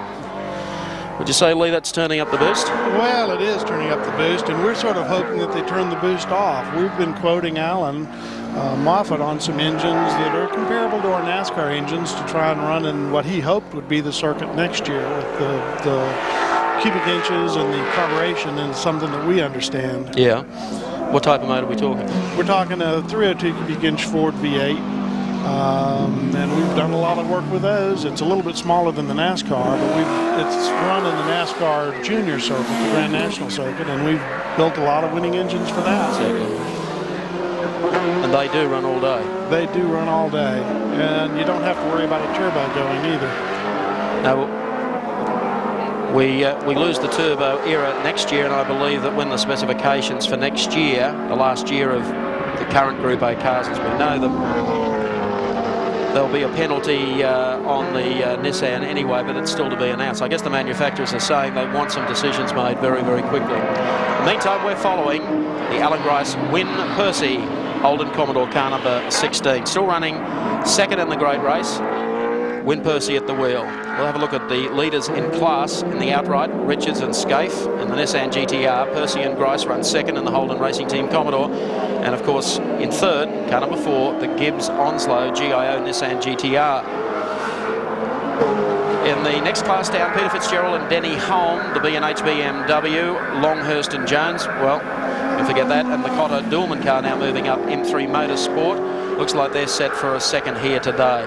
And in the baby car class, Full and Morris in the Speedtech Corolla, leading from Searle and Griffiths in the Mercantile Mutual Corolla, and Wright and Dunford in yet another Corolla.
Tooheys 1000 continues at Mount Panorama Bathurst. Lap 150 of 161. We're following car number 4, running third at the moment. And that, of course, is Mark Gibbs and Rowan Onslow in the GIO Nissan GTR. Great effort today from this privateer team. And well done, Bob Forbes. And their supporters, GIO, who have been behind Bob and his team for quite a number of years. Yeah, GIO have supported Bob Forbes Motorsport for a number of years now, and full credit to them. And as we've said a number of times, full credit to Bob Forbes and giving young guys a run in these cars. They're very expensive, very advanced cars that are super fast and quite difficult to drive. Now, It takes a bit of heart giving young guys a steer, but these guys have shown that they can handle the pace. They've run a fast, consistent race all day. The car hasn't had any problems really, and here they are in third place. By far the best result that Gibbs has had in his relatively short Group A touring car career, and I'm sure he can go on to bigger and better things. Quite a significant car too. This is the first Nissan Motorsport customer car they've produced. It's always been works cars up until now, and they've obviously got the formula right. Well, I was saying earlier, Mark, I'd like to thank John Keefe, the Secretary General from CAMS, who's just called in to say that the rules haven't been announced as yet, because a discussion paper had been distributed to all competitors, but still awaiting total response. And John has said there is no chance of a resurrection of the World Touring Car Championship. Thank God, John. Under the present president of FIM, but there is an election for that post next Friday, which could change. So I guess someone's going to challenge John Marie Belest. I think it's Mike Mosley, and I think it'll be interesting to see what happens. And CAMS are awaiting that development, as they don't want to commit themselves now to a new category that might be out of step with the rest of the world. So there you have it. I would have thought the most relevant thing in Australia was the Holden Ford component, number one for the street cars. But that's good. We thank John Keefe for his response. Lee, thanks for dropping by. And I hope Alan's team goes well for the remainder of the race, and look forward to some of those engines coming out here for touring car racing. Looks good, and it's been quite an education for me to come over here and learn how you people do it, and I hope to be over doing some more soon. Okay, thanks for dropping by. Lee Holman has been helping Alan Moffat with the Sierras here at the Tui's 1000. The car number 10 is still in fourth spot as we take our Ultrex radar Conrod straight speeds of Jim Richards, the Nissan GTR, 288 kilometres an hour. Alan Grice, the Holden Racing Team Commodore, 273. And Mark Gibbs, not far behind Richards, 284. So I'm not quite sure if anyone's actually capped that 299 they did here on the media day. Someone suggested they might break the 300. They got awfully close to it. Yes, Gibbs did I think Scaife did a 293 kilometre an hour on his qualifying lap, which is pretty rapid, but I think that media day, for some reason, the track was in very fast condition. A lot of fast times went down on that day. 10 laps to go in the great race, and we're looking at Alan Moffat's second car, the little Sierra. He's had problems with car 9, but car 10 has run like clockwork all day. Charlie O'Brien and Gianfranco Brancatelli. Fourth position outright. And another one of those years when Moffat is so close yet so far from another Bathurst crown. Fifth place car at the moment, car 18, which was started by Johnny Bow, of course. Paul Radicic and Terry Shield. Had a good run. The car at least looks like it's running strongly enough to see out the distance of the race. Nothing has been able to touch the number one Nissan. From the start of the race today, it's been a flawless race for Freddie Gibson, certainly for Mark Scaife, very much so for Jimmy Richards, the Australian touring car champion. It's been a good effort from these guys. Paul Radicic is more known for his open wheeler driving. Does a lot of testing for Renault and Formula 3000 cars in England. But I was talking to him the other day and he said he does enjoy getting in these touring cars. They're very difficult to drive, very fast, and he certainly enjoys the change. Terry Shield, of course, a touring car campaigner from a long time ago and has driven for Nissan in previous years. Coming across the top of the mountain, we check it out in the Caltex race score, lap number 150. You can see that Jimmy Richards and Mark Scaife continue to lead in the Nissan GTR. Second spot, car number 16, Win Percy, Alan Grice, the Holden Racing Team Commodore. Third, car number 4, Gibbs and Onslow in the GIO Nissan. Fourth is Brancatelli and Charlie O'Brien in the Sonova Sierra. And rounding out the 518, Paul Radicic and Terry Shield. Back in a moment.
And we're inside the last 10 laps of the Tooheys 1000, but my word, there's still been plenty of drama in the 6th hour. Jeff Forshaw and Richard Vorst, their 91 campaign came to an end, so too did Gary Brabham in the Synovus Sierra. Bad luck for him.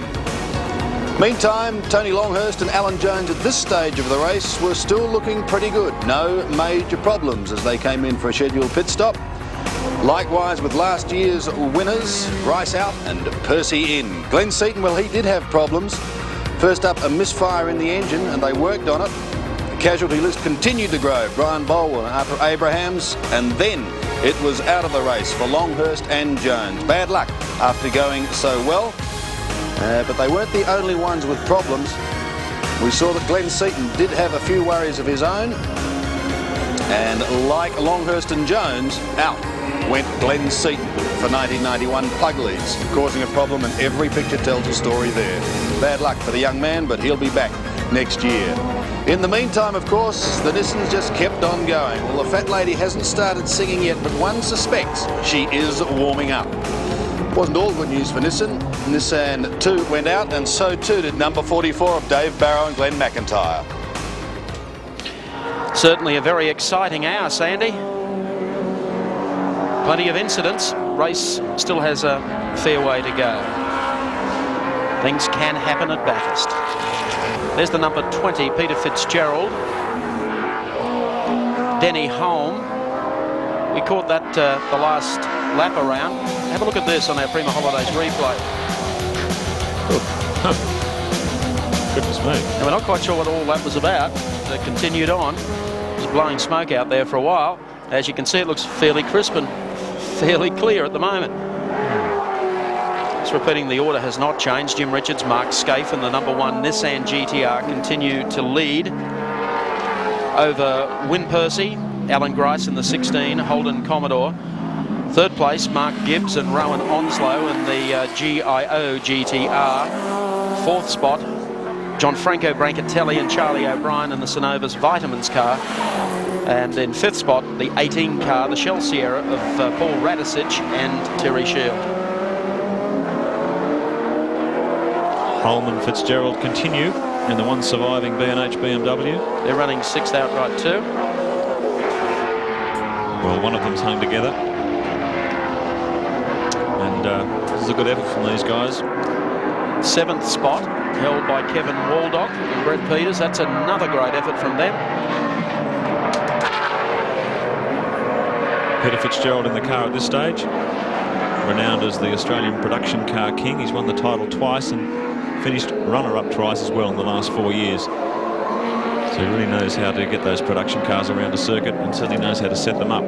This is a nice opportunity for him though, stepping back into Group A I should say, after a number of years. The last time he competed here was in a Starion back in 1984-85.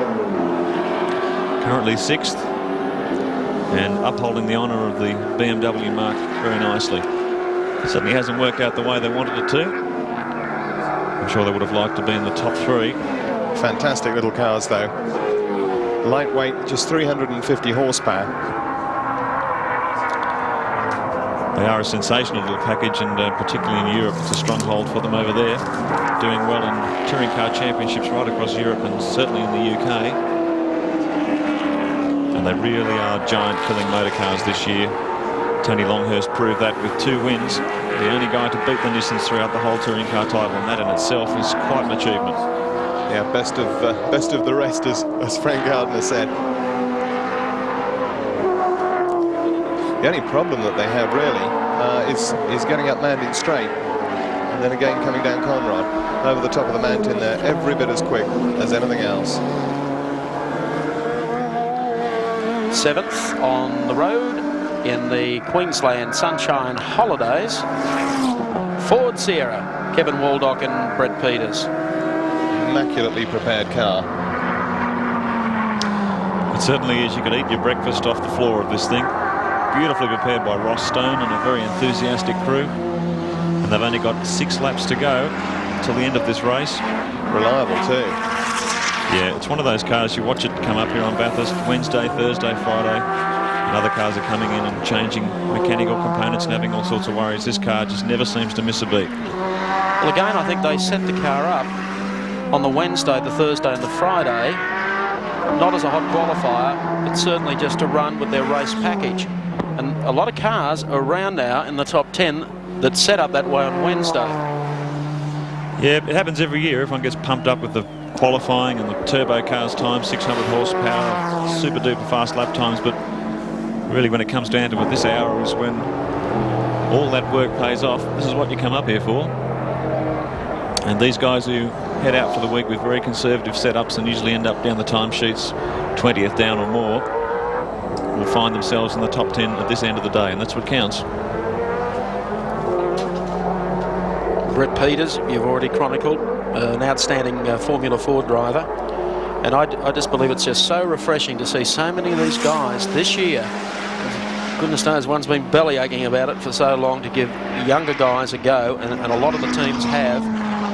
And it'll do just wonders for Brett Peters' career. He's already committed Formula Ford man.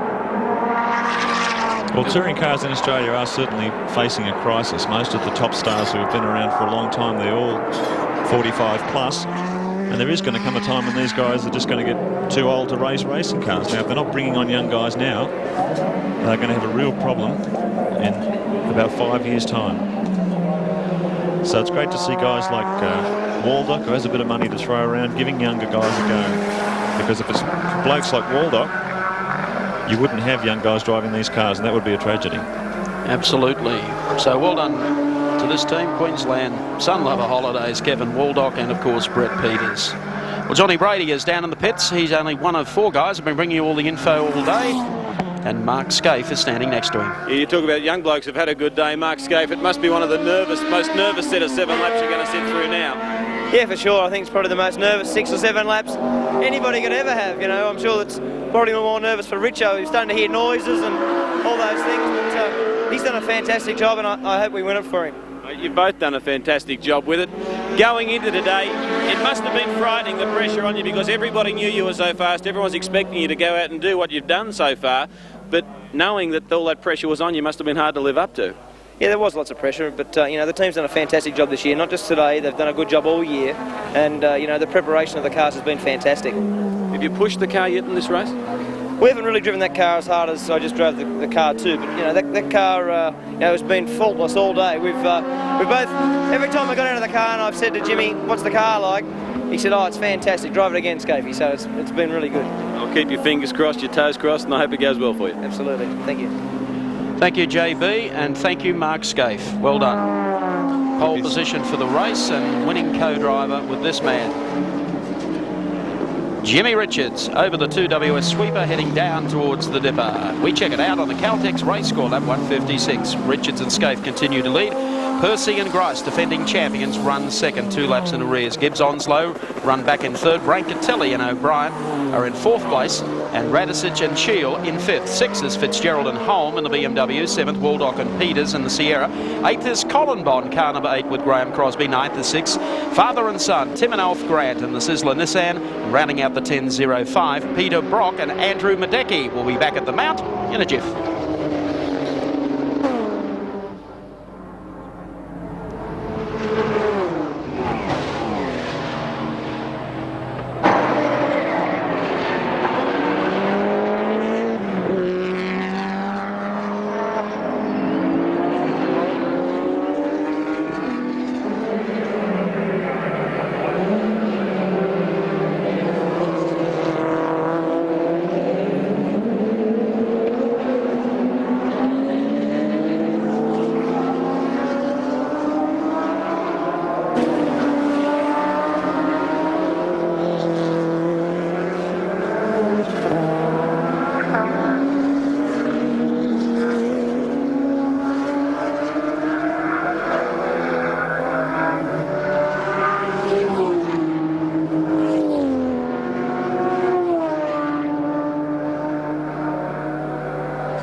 back here at Mount Panorama.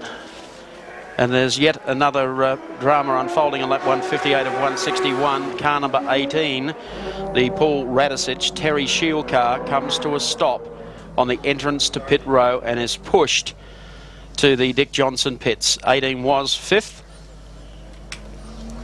is out of the race.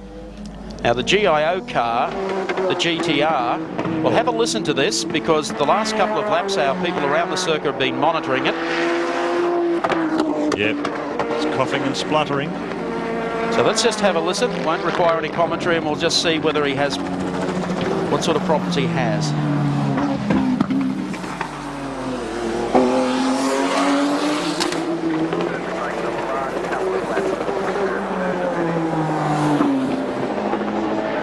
Three laps to go.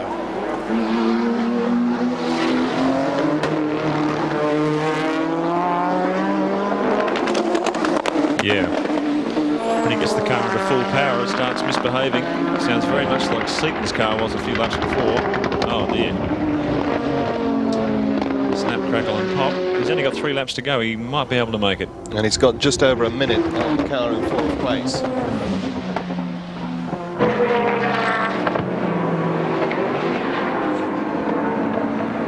You see Glenn Seaton has returned to the racetrack. Apparently they replaced a dud plug lead on the car.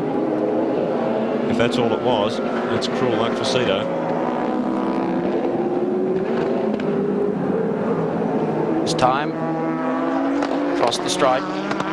Should be 2 laps remaining.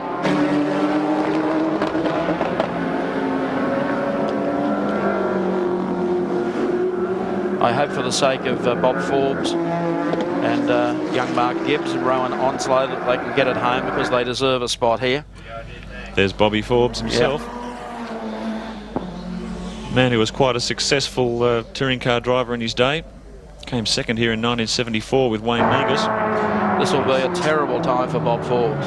Yeah, he knows what it feels like. 18 car is going out the same as the 17 car with a broken engine. 2 laps remaining. What a fascinating race it's been. It's had its highs and its lows throughout the day.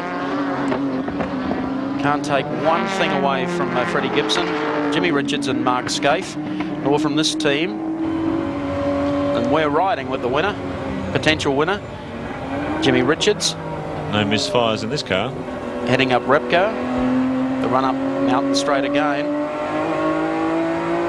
Sounds crisp and also sounds clear. Colin Bond, pitting, was running 8th in car number 8. Nissan now heading for an historic victory on Mount Panorama. The first time a Japanese manufacturer will have won the race outright. And no more deserving man to be a part of this effort than Jim Richards. Renowned as one of the best touring car drivers in the world. He joined Nissan in 1989 and certainly turned their fortunes around in a very short period of time. Twice Australian touring car champion. And he looks like he's going to bring home the goods today. He's been in this situation before, 3 times winner with Peter Brock in the late 70s. This year, of course, saw a Japanese car win Le Mans for the first time as well. Blimey, I don't believe it. Fred's broken into a smile. Last lap board come out shortly. As Jim carrying our Nissan race car heads down Conrod Straight out of the Mazda corner on his way to Caltex Chase.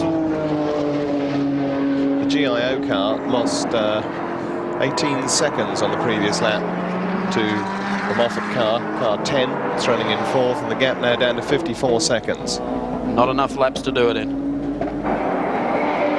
Bond rejoins in 8th place. Needs to cover only 1 lap for the finish. As Jimmy Richards comes down at the end of Conrod Straight. Well, 10 years ago, 1981, Nissan began their campaign for outright honours at Mount Panorama. Last lap board out. Does Gentleman Jim looks for Bathurst victory, number 4. To the end of pit straight. Now up the mountain for the final time. The order Oops, we've had one go off. Looks like the Dulman car there off on the side of the road. Little BMW. It was running second in its class. Yes, it's parked on the side of the road. So the order is Richards over Win Percy, Alan Grice, and Mark Gibbs, Rowan, Onslow, and then of course the Brancatelli, Charlie O'Brien, number 10, Alan Moffat car, and here's Bondi trying to limp round just to finish this lap off. Still running in 8th. This would still be a lonely time for Freddie Gibson to be so close, but we've seen things happen. Fred can remember leading one of the races here, popping a tyre and winding on his lid at Skyline. But the crowd should be ready to salute Jimmy Richards. And that they do, as he heads down towards the 2WS sweeper for the final time. And here he comes. A great cheer for Gentleman Jim on his way to victory. And what a great year, the Australian Touring Car Championship. He's had to fight the young Turk, Mark Scaife, that has been groomed well and truly by Nissan. But with Mark in the car for pole day sprints and pole position for the race, and Jim there for the victory, somehow it all seems fair this afternoon at Bathurst. Yes, when you think of the long list of Bathurst campaigns by this company, drivers like George Fury, Glenn Seaton, Terry Shield, Gary Scott, boys have all been aboard Nissan products at one stage or another, always coming very close, but never close enough. Well, looks like they're going to do it, and it's certainly well-deserved. Nissan, long-time commitment to motorsport in this country and around the world, and they certainly deserve the success at Mount Panorama today. Down to Caltech's chase now for the final time. A smile breaks out on the face of Fred Gibson. Anticipation on the face of Mark Scaife. The run down to the final corner. Here he comes. The very last corner of the 1991 Tooheys 1000 at Mount Panorama, Bathurst. Checkered flag, Jim Richards, Nissan. That's his car. The whole exercise has been worthwhile for Fred Gibson Motorsport. Jubilant scenes as Jimmy Richards heads up Mountain Straight. Jim would love all of this. Win Percy, Alan Grice will finish second in the Holden Racing Team Commodore. Third place will go to Bob Forbes Racing, the GIO Nissan GTR of Mark Gibbs and Rowan Onslow. And fourth place, well done to Alan Moffat, the Sonoma's Vitamins Ford Sierra with big Charlie O'Brien and John Franco Brancatelli. And there's Jimmy on his way back towards Victory Lane, receiving the plaudits, and Freddie Gibson with a lot of happy people around him. They've done it. It's been a pretty tough old year. They've dominated touring car racing. And the GIO car is across the line. It's coughing and spluttering, but Gibbs has his arm out the window waving to the crowd, so he must be confident he's going to make it down. He's over the highest part of the circuit, and he can just about roll across from here. A great effort from Bob Forbes and the GIO operation. It's got the hiccups. Hit the wrong button then. Well, one guy who should be delighted, Freddie Gibson, been under a lot of pressure this year, and with him Cameron Williams. Cam? Fred Gibson, congratulations. Thanks, Cameron. Thanks very much. It's been a long time here. That's what we come here to do, is win the race, and hopefully today we were going to do it, and we have done that. So, I feel pretty happy for the team. They've done a super job the last week. We haven't had many troubles. I feel a bit disappointed with the second car not finishing, but one home's good if it wins it. That's dead true. Tell me, how did you feel over those last half a dozen laps? Anything could go wrong. Look at the GIO car. Yeah, the thing is, I've been here for a long time now, Cameron, watching these things, and you don't win the race till checkered flag comes out. And this poor old Bobby Forbes there, the car's at the splutters on the last lap, so I hope it gets round for one more lap for him. But that's motor racing, so thankfully today we won it anyway. Congratulations. Now, next year it's going to be tight with changes to regulations. Just got to try and work a bit harder, haven't we, pal? That's what we're trying to do. We worked hard this year. Everyone said the car wouldn't finish 1,000 Ks. The car's proved that they did it easy. And there goes Forbes across the line now, so it's super for them to come third as well. And the car will do 1,000 Ks pretty easy. Congratulations. You've earned it very much, and have a great night. And the rest of the team as well. Thanks, Cameron. Thanks very much. Thank you. Cameron Williams with Freddie Gibson. And here's Jimmy Richards, Hard day at the office for Jim. He takes it all so cool. And he thinks, well, that's the day over. He's done the job. He's done a hell of a job for Nissan during year 1991, as he did when he finished off 90 by winning the Australian Touring Car Championship at Oran Park, the traditional grand final in Sydney. Then they came back this year with even a stronger package. 2 cars, Mark Scaife and of course Jimmy Richards, Alan Grice and Wyn Percy, who finished second. And I think Mark's just counting down the moments till he gets his hands on the Tooheys trophy, which he'll share with Jimmy Richards. They're on their way down pit lane, headed for the Tooheys Centre. We'll have the official presentation up shortly. There's just a section of the huge crowd. I think the majority of them may have wanted a Holden victory. They got a Holden runner-up spot this year, and we saw a fascinating race. Let's check out the top 5 on our Caltex race score for you. Congratulations to Jimmy Richards, Mark Scaife, Freddie Gibson and all at Nissan. A stunning victory. Wyn Percy and Alan Grice also for hanging in there all day on the Holden Racing Team Commodore. 3rd spot to, of course, Mark Gibbs and Rowan Onslow for GIO and Bob Forbes Racing. 4th, it'll put a smile on the face of Alan Moffat. The number 10 car, Synovus Vitamin Sierra of John Franco Brancatelli and Charlie O'Brien of Queensland. And finishing 5th, car number 20, Peter Fitzgerald and Denny Holm in the Benson and Hedges BMW.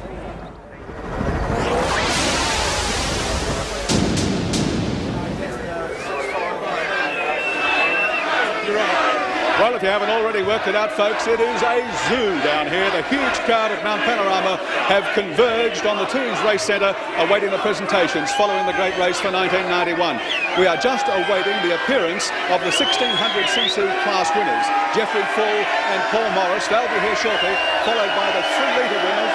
That'll be car 20, Denny Holm and Peter Fitzgerald, and then we'll get to 3, 2 and 1 outright. But the crowd are getting very impatient, as you can see, and I'm getting a bit anxious myself. Darren Hitch is here with me, along with Michael Westlink, the managing director of Tooheys, sponsors, of course, of the great race, and we're just awaiting the appearance of the drivers. The crowd, as I said, are getting very anxious, and they're not shouting for Jim Richards or Mark Scaife, as you can hear.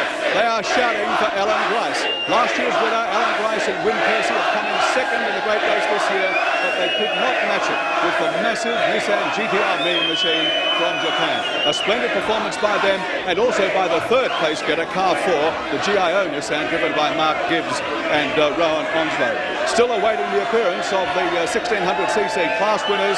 As you can imagine, they are being mobbed themselves by as many people as this, again, crowded around at the rear entrance to the race centre, and we're endeavouring to get them up here as quick as possible. But this is part of the colour, part of the drama, part of the history of the Tooheys 1000 here at Mount Panorama. Well, at last, the 1600cc class winners. Oh, baby! Yeah!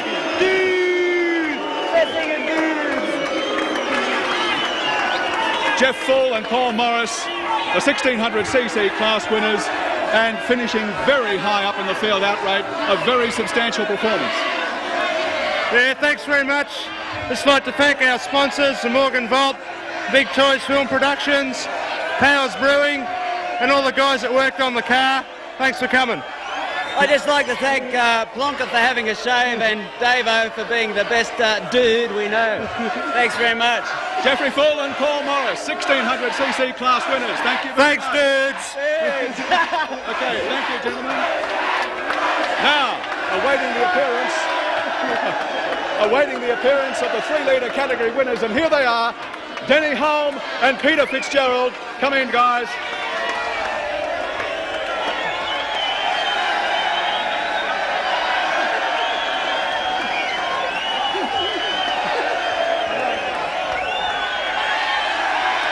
Denny Holm.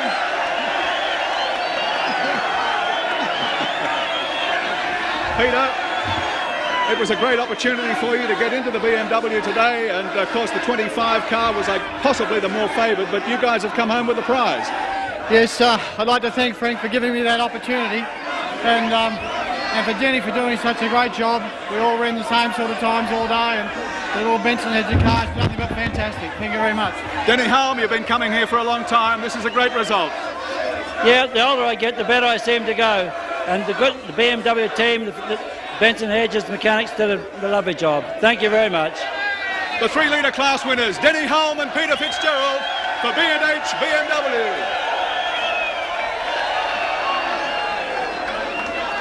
Okay, we're getting down to the crunch, folks. We move on now to 3rd place outright. Car 4, the GIO Nissan, Mark Gibbs and Rowan Onslow. Thank you.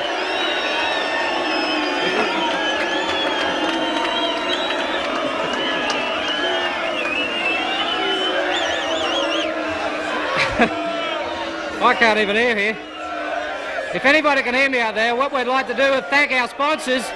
We've had a pretty good weekend. We started on the front row of the grid. We won the Breast Presented Car Award. We led the race for a couple of laps and we came 3rd, so that's not bad for a weekend. Thank you all very much. Rowan Onslow, they handed you a pretty big responsibility today and you've delivered the goods. Yes, thanks very much, Gary. It was very hard work, very hot out there today. It's good to see a lot of support out here, even though there's a lot of support for the Holdens as well. I'd like to thank GIO Australia, Windscreens O'Brien, also Capital Motors, Castrol and Dunlop. They're all very good to us. Thanks very much. Mark Gibbs and Rowan Onslow finishing 3rd outright in the number 4 GIO Nissan. And now, 2nd outright, Alan Grice and Win Percy.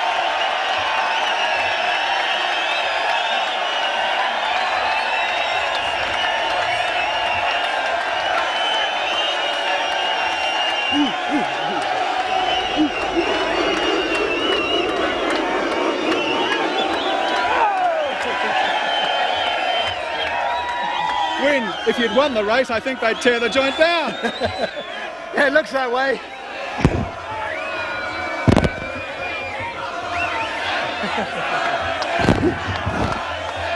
Come on, speech time, Gricey. Come on, you can compete with that. Thank you, fellas. Thank you very much. The motor car was as good as it was last year. The other thing was just a bit quick. The Datsun was too good today. We're pretty pleased with it. The car was good.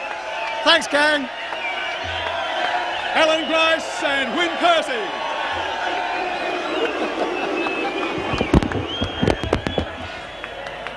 Now, the winners outright of the Tooheys 1000 for 1991, Jim Richards and Mark Scaife.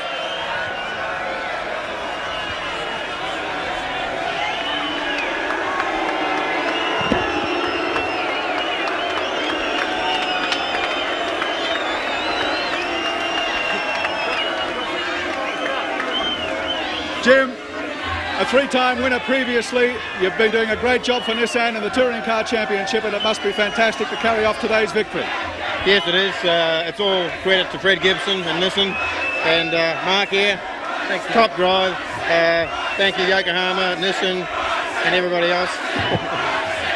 And Mark, you've driven both of the cars today and you've shattered the touring car lap record here with a 2:14.5 in the number 2 car, and you've taken victory in the number 1 car. It's been a great day, plus pole position. It's been a fantastic weekend. Thank you to all the team, especially to Freddie Gibson and the rest of the guys. They've done a great job all year, and well done, Richard. It's a fantastic drive for the day. I'd like to thank all our supporters that have come here this weekend also. Ladies and gentlemen, the Managing Director of Tooheys, Mr. Michael Westling.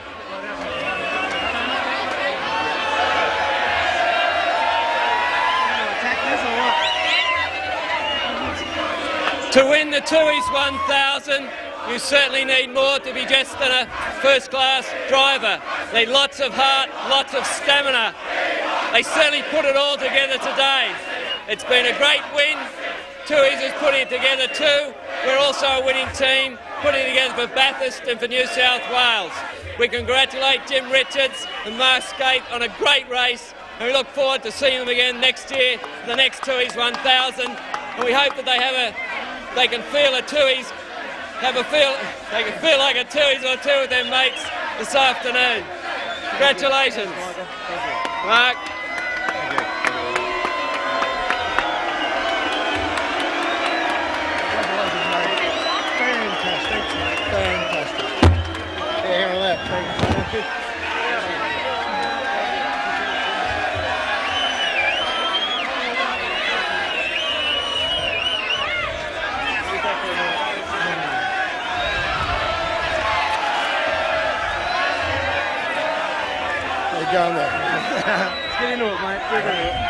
Come on, Darren, you've had more practice at this than the rest of them. Hang on.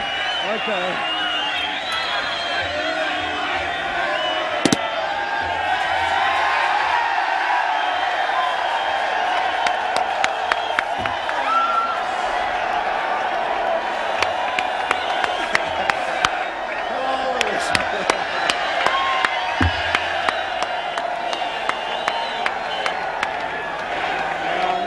Winners of the great race for 1991, the Tooheys 1000, Jim Richards and Mark Scaife, a fitting reward for the dominance that the Nissan GTRs have shown through the Touring Car Championship the entire season of 1991. The crowd here, and you're all kings and queens of the mountain. Darren Hinch getting a serve from the crowd and giving back as good as he gets. I think it's time to get away from the chaos of the balcony and take you back to Sandy Roberts.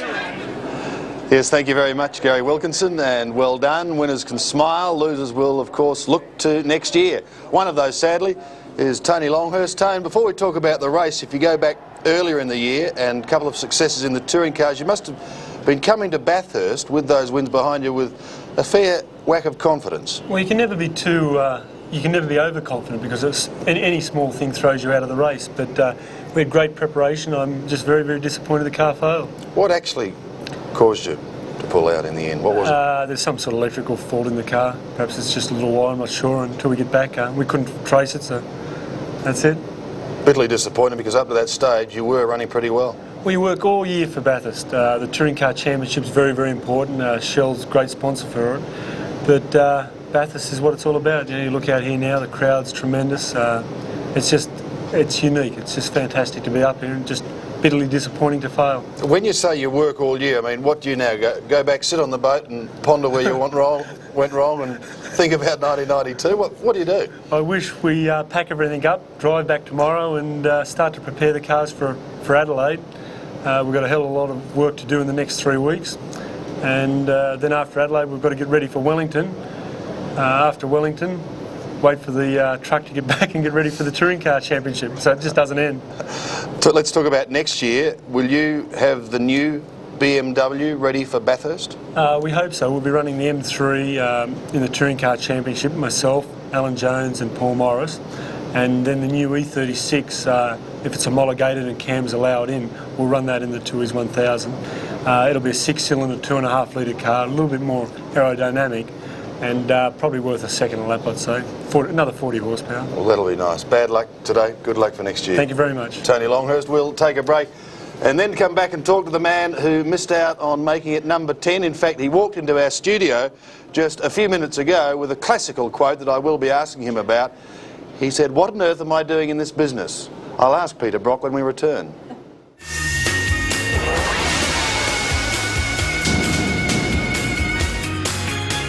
And welcome back to the mountain. This huge crowd starting slowly to wend their way home with the Nissans victorious. Peter Brock did finish in the top 10, another fantastic performance considering his record, but he walked into our studio and said, "What on earth am I doing in this business?"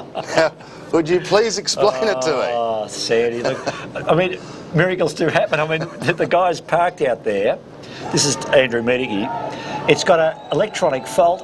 Now, I don't know anyone who knows much about electronics outside of sort of the race cam guys. Anyway, race cam guys came to the rescue. I had my electronic guy in the race cam area, and they were actually driving the race cam and looking at the wiring loom.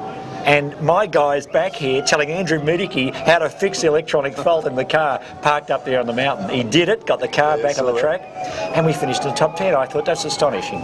But it was one of those ridiculous things that happened. It was an actual electronic component that actually vibrated apart. It didn't wasn't a bad connection, it just simply broke. Brocky, at the start of our program today, we asked you to take us through a day at the office in the life of Peter Brock. Just summarise today then. Well, I got into the office today and it's one of those days I should have stayed at home, I think.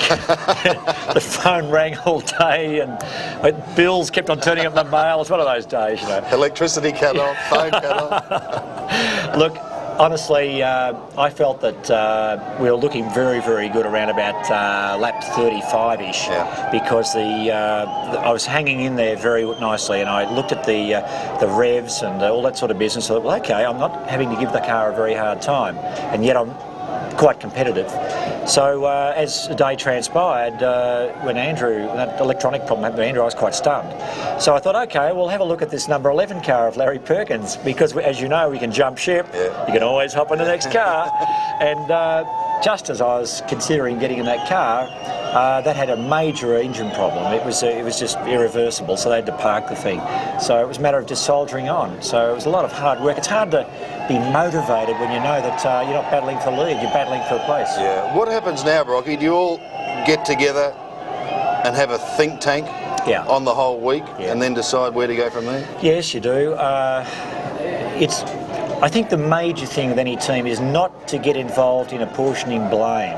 And that can easily happen with footy teams or car racing or whatever. Sporting people tend to do that. Oh, it's his fault, he let us down or what have you. I think we've just got to try and look on the positive side of it and say, okay, it's a few areas we can brush up on, a few areas we can actually do a little bit better on, and we'll change our manufacturing technique, for instance, for the way we install the electronics and a few things like that.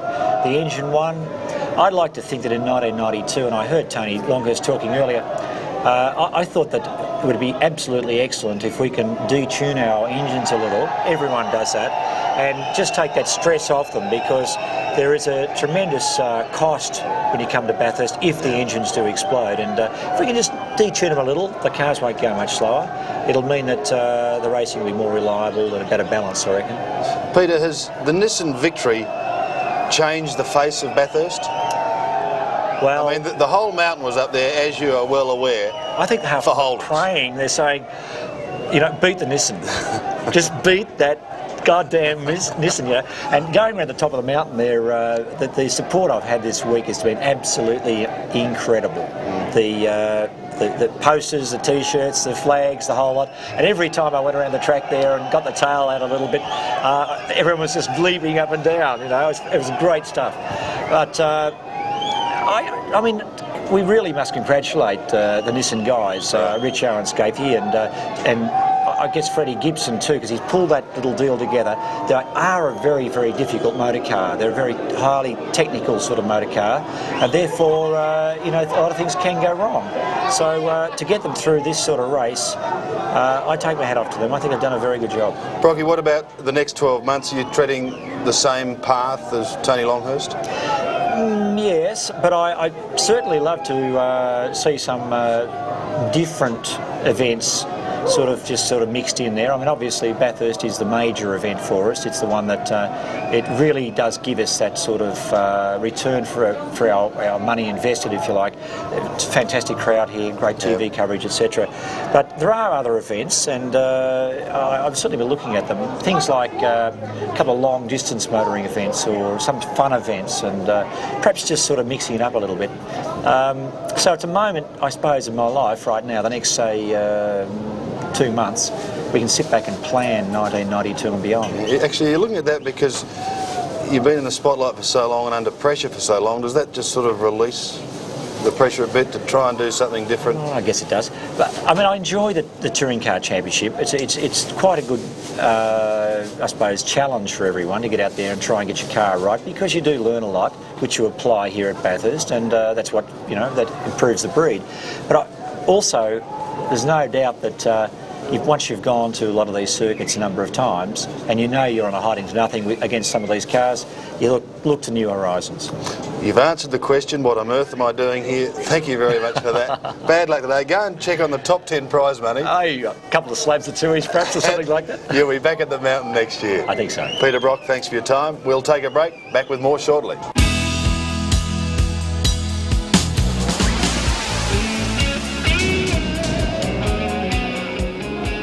And one gets the impression it's not going to be too quiet a night in Bathurst tonight as the throng slowly make their way down the mountain and head for wherever they may be heading. Dick Johnson's got some packing up to do after bringing 3 cars to Bathurst this year, Dick, and I'm afraid it was a bit of a sorry tale for you. Well, that's what Bathurst is all about. You know, we've been coming here for quite a few years now, so the disappointments are becoming fairly familiar. We gave it our best shot today with the cars that we had. We had a couple of little problems early in the week, or a couple of big problems early in the week, which we managed to sort out. The cars ran very well until I think the 17 car broke a piston. Right, and the others? I think the 18 car, about 2 laps or 3 laps to go, had the same problem, which was fairly disappointing. And the 19 car, it had a tail shaft come to pieces, and it absolutely tore the floor out of the inside of the car. Actually, I asked Peter Brock the same question. Where do you go to from now? What do you do? Do you go back and analyse what happened? Sit down, think about it, talk about it? Well, we go back try and to come to grips with well, next year. try and make sure that we're not going to have those problems ever again. The hard thing about Bathurst is that you don't get many shots at it. It's once a year deal. You don't come here to do any testing or anything like that. So you've got to really come here very well prepared, especially if you run 3 cars, because it's a mammoth task to run 3 cars. We had something like 37 or 38 people and 6 drivers. They're all cantankerous, every single one of them. So it's just a matter of being able to be very, very organised, and we've got a good team manager, and especially here at Bathurst, you've got to have a team manager. The Nissans came here, Dick, as red-hot favourites. Some drivers have described them as racing cars, not touring cars. You got a comment on that? Well, the Nissans are a motor car that's been built for the rules. You know, the rules are something that have been made many, many years ago, but they went out and they built a car, and good luck to them. They've built one that's virtually invincible. Dick, Mike Raymond is up at our race centre. You there, Mike? Yeah, sure am, Sandy. Tough break, Dick. We rode with you all day. It was quite a letdown. You deserve better than that today. Yeah, we had a good run, Mike. I was very pleased with the way things were going right up until we had that small problem. Everyone's talking about the rules, maybe the evening up in 92 and beyond that to 93, and I notice I've made reference to the fact that Ford and Holden have put out a joint press statement today saying that they've given CAMS until the 21st of October to get on with it and set the rules out, or they might be doing something else. Well, it's certainly for my future and my team's future in motor racing, I think it's the rules are something that have got to come out very, very shortly indeed, because they've been procrastinating for some time now and waiting for certain things, but nothing has come to fruition. So what we've got to do really, Mike, because we're going to run these cars in 93, we need to be able to sort of be working on them right this very moment. And we do have a Falcon at this point in time in our workshop that we are working on, but we don't have an awful lot to work with. We have no rules to be able to say how the hell we're going to do it or what we've got to do to make the car competitive. Judging by the reaction today to the Holden running second with Grice and Win Percy, do you think that the public in Australia, the people who pay to make it all happen at the front gate, want to really get back to basics with a V8 Holden and a V8 Ford? I think, Mike, you know as well as I know that the moment we turn up here with the Falcon and the Commodore at the next Bathurst race, I reckon you could double the number of people up on top of the mountain. Yeah, okay. Tough break, son. Look forward to seeing you best in 92. Thanks, pal. Yes, thank you, Mike. Dick, before you go, I was interested this morning to look at a story done by Gary Wilkinson. I just want to ask you about the pressure on you in your profession. I noticed the way you relaxed on the boat, and that was all very nice, but is all that necessary as part of your job because of that pressure? Well, the pressure's something that my life's been full of pressure from day one, and to be quite honest, I think it'd be very hard to live without. But there are certain times when you need to wind down for 5 minutes and sleep for more than 5 or 6 hours a night. So you've got to get in and find a way that you can do that, and I think we've done that with boating. Yeah, well, the mountain's been cruel to you. It's also been kind to you. Yes.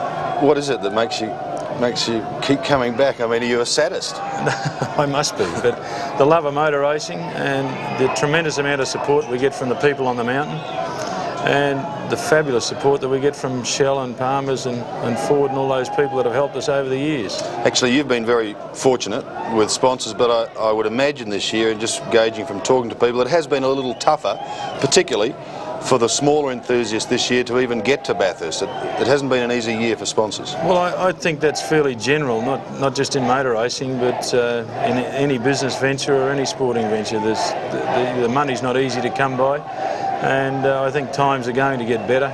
Once we get everything organised, I think that motor racing is really looking for bigger and better things. So go home, pump up the enthusiasm and be back next year. You better believe it. All right, Dick, enjoy some time on the boat. I shall see. Wilco envies you, I can tell you that much. And they're chanting for you downstairs, so I think you better go. Dick Johnson failed this year, but good luck next year. Let's now have a look at some of the highlights of this year's great race.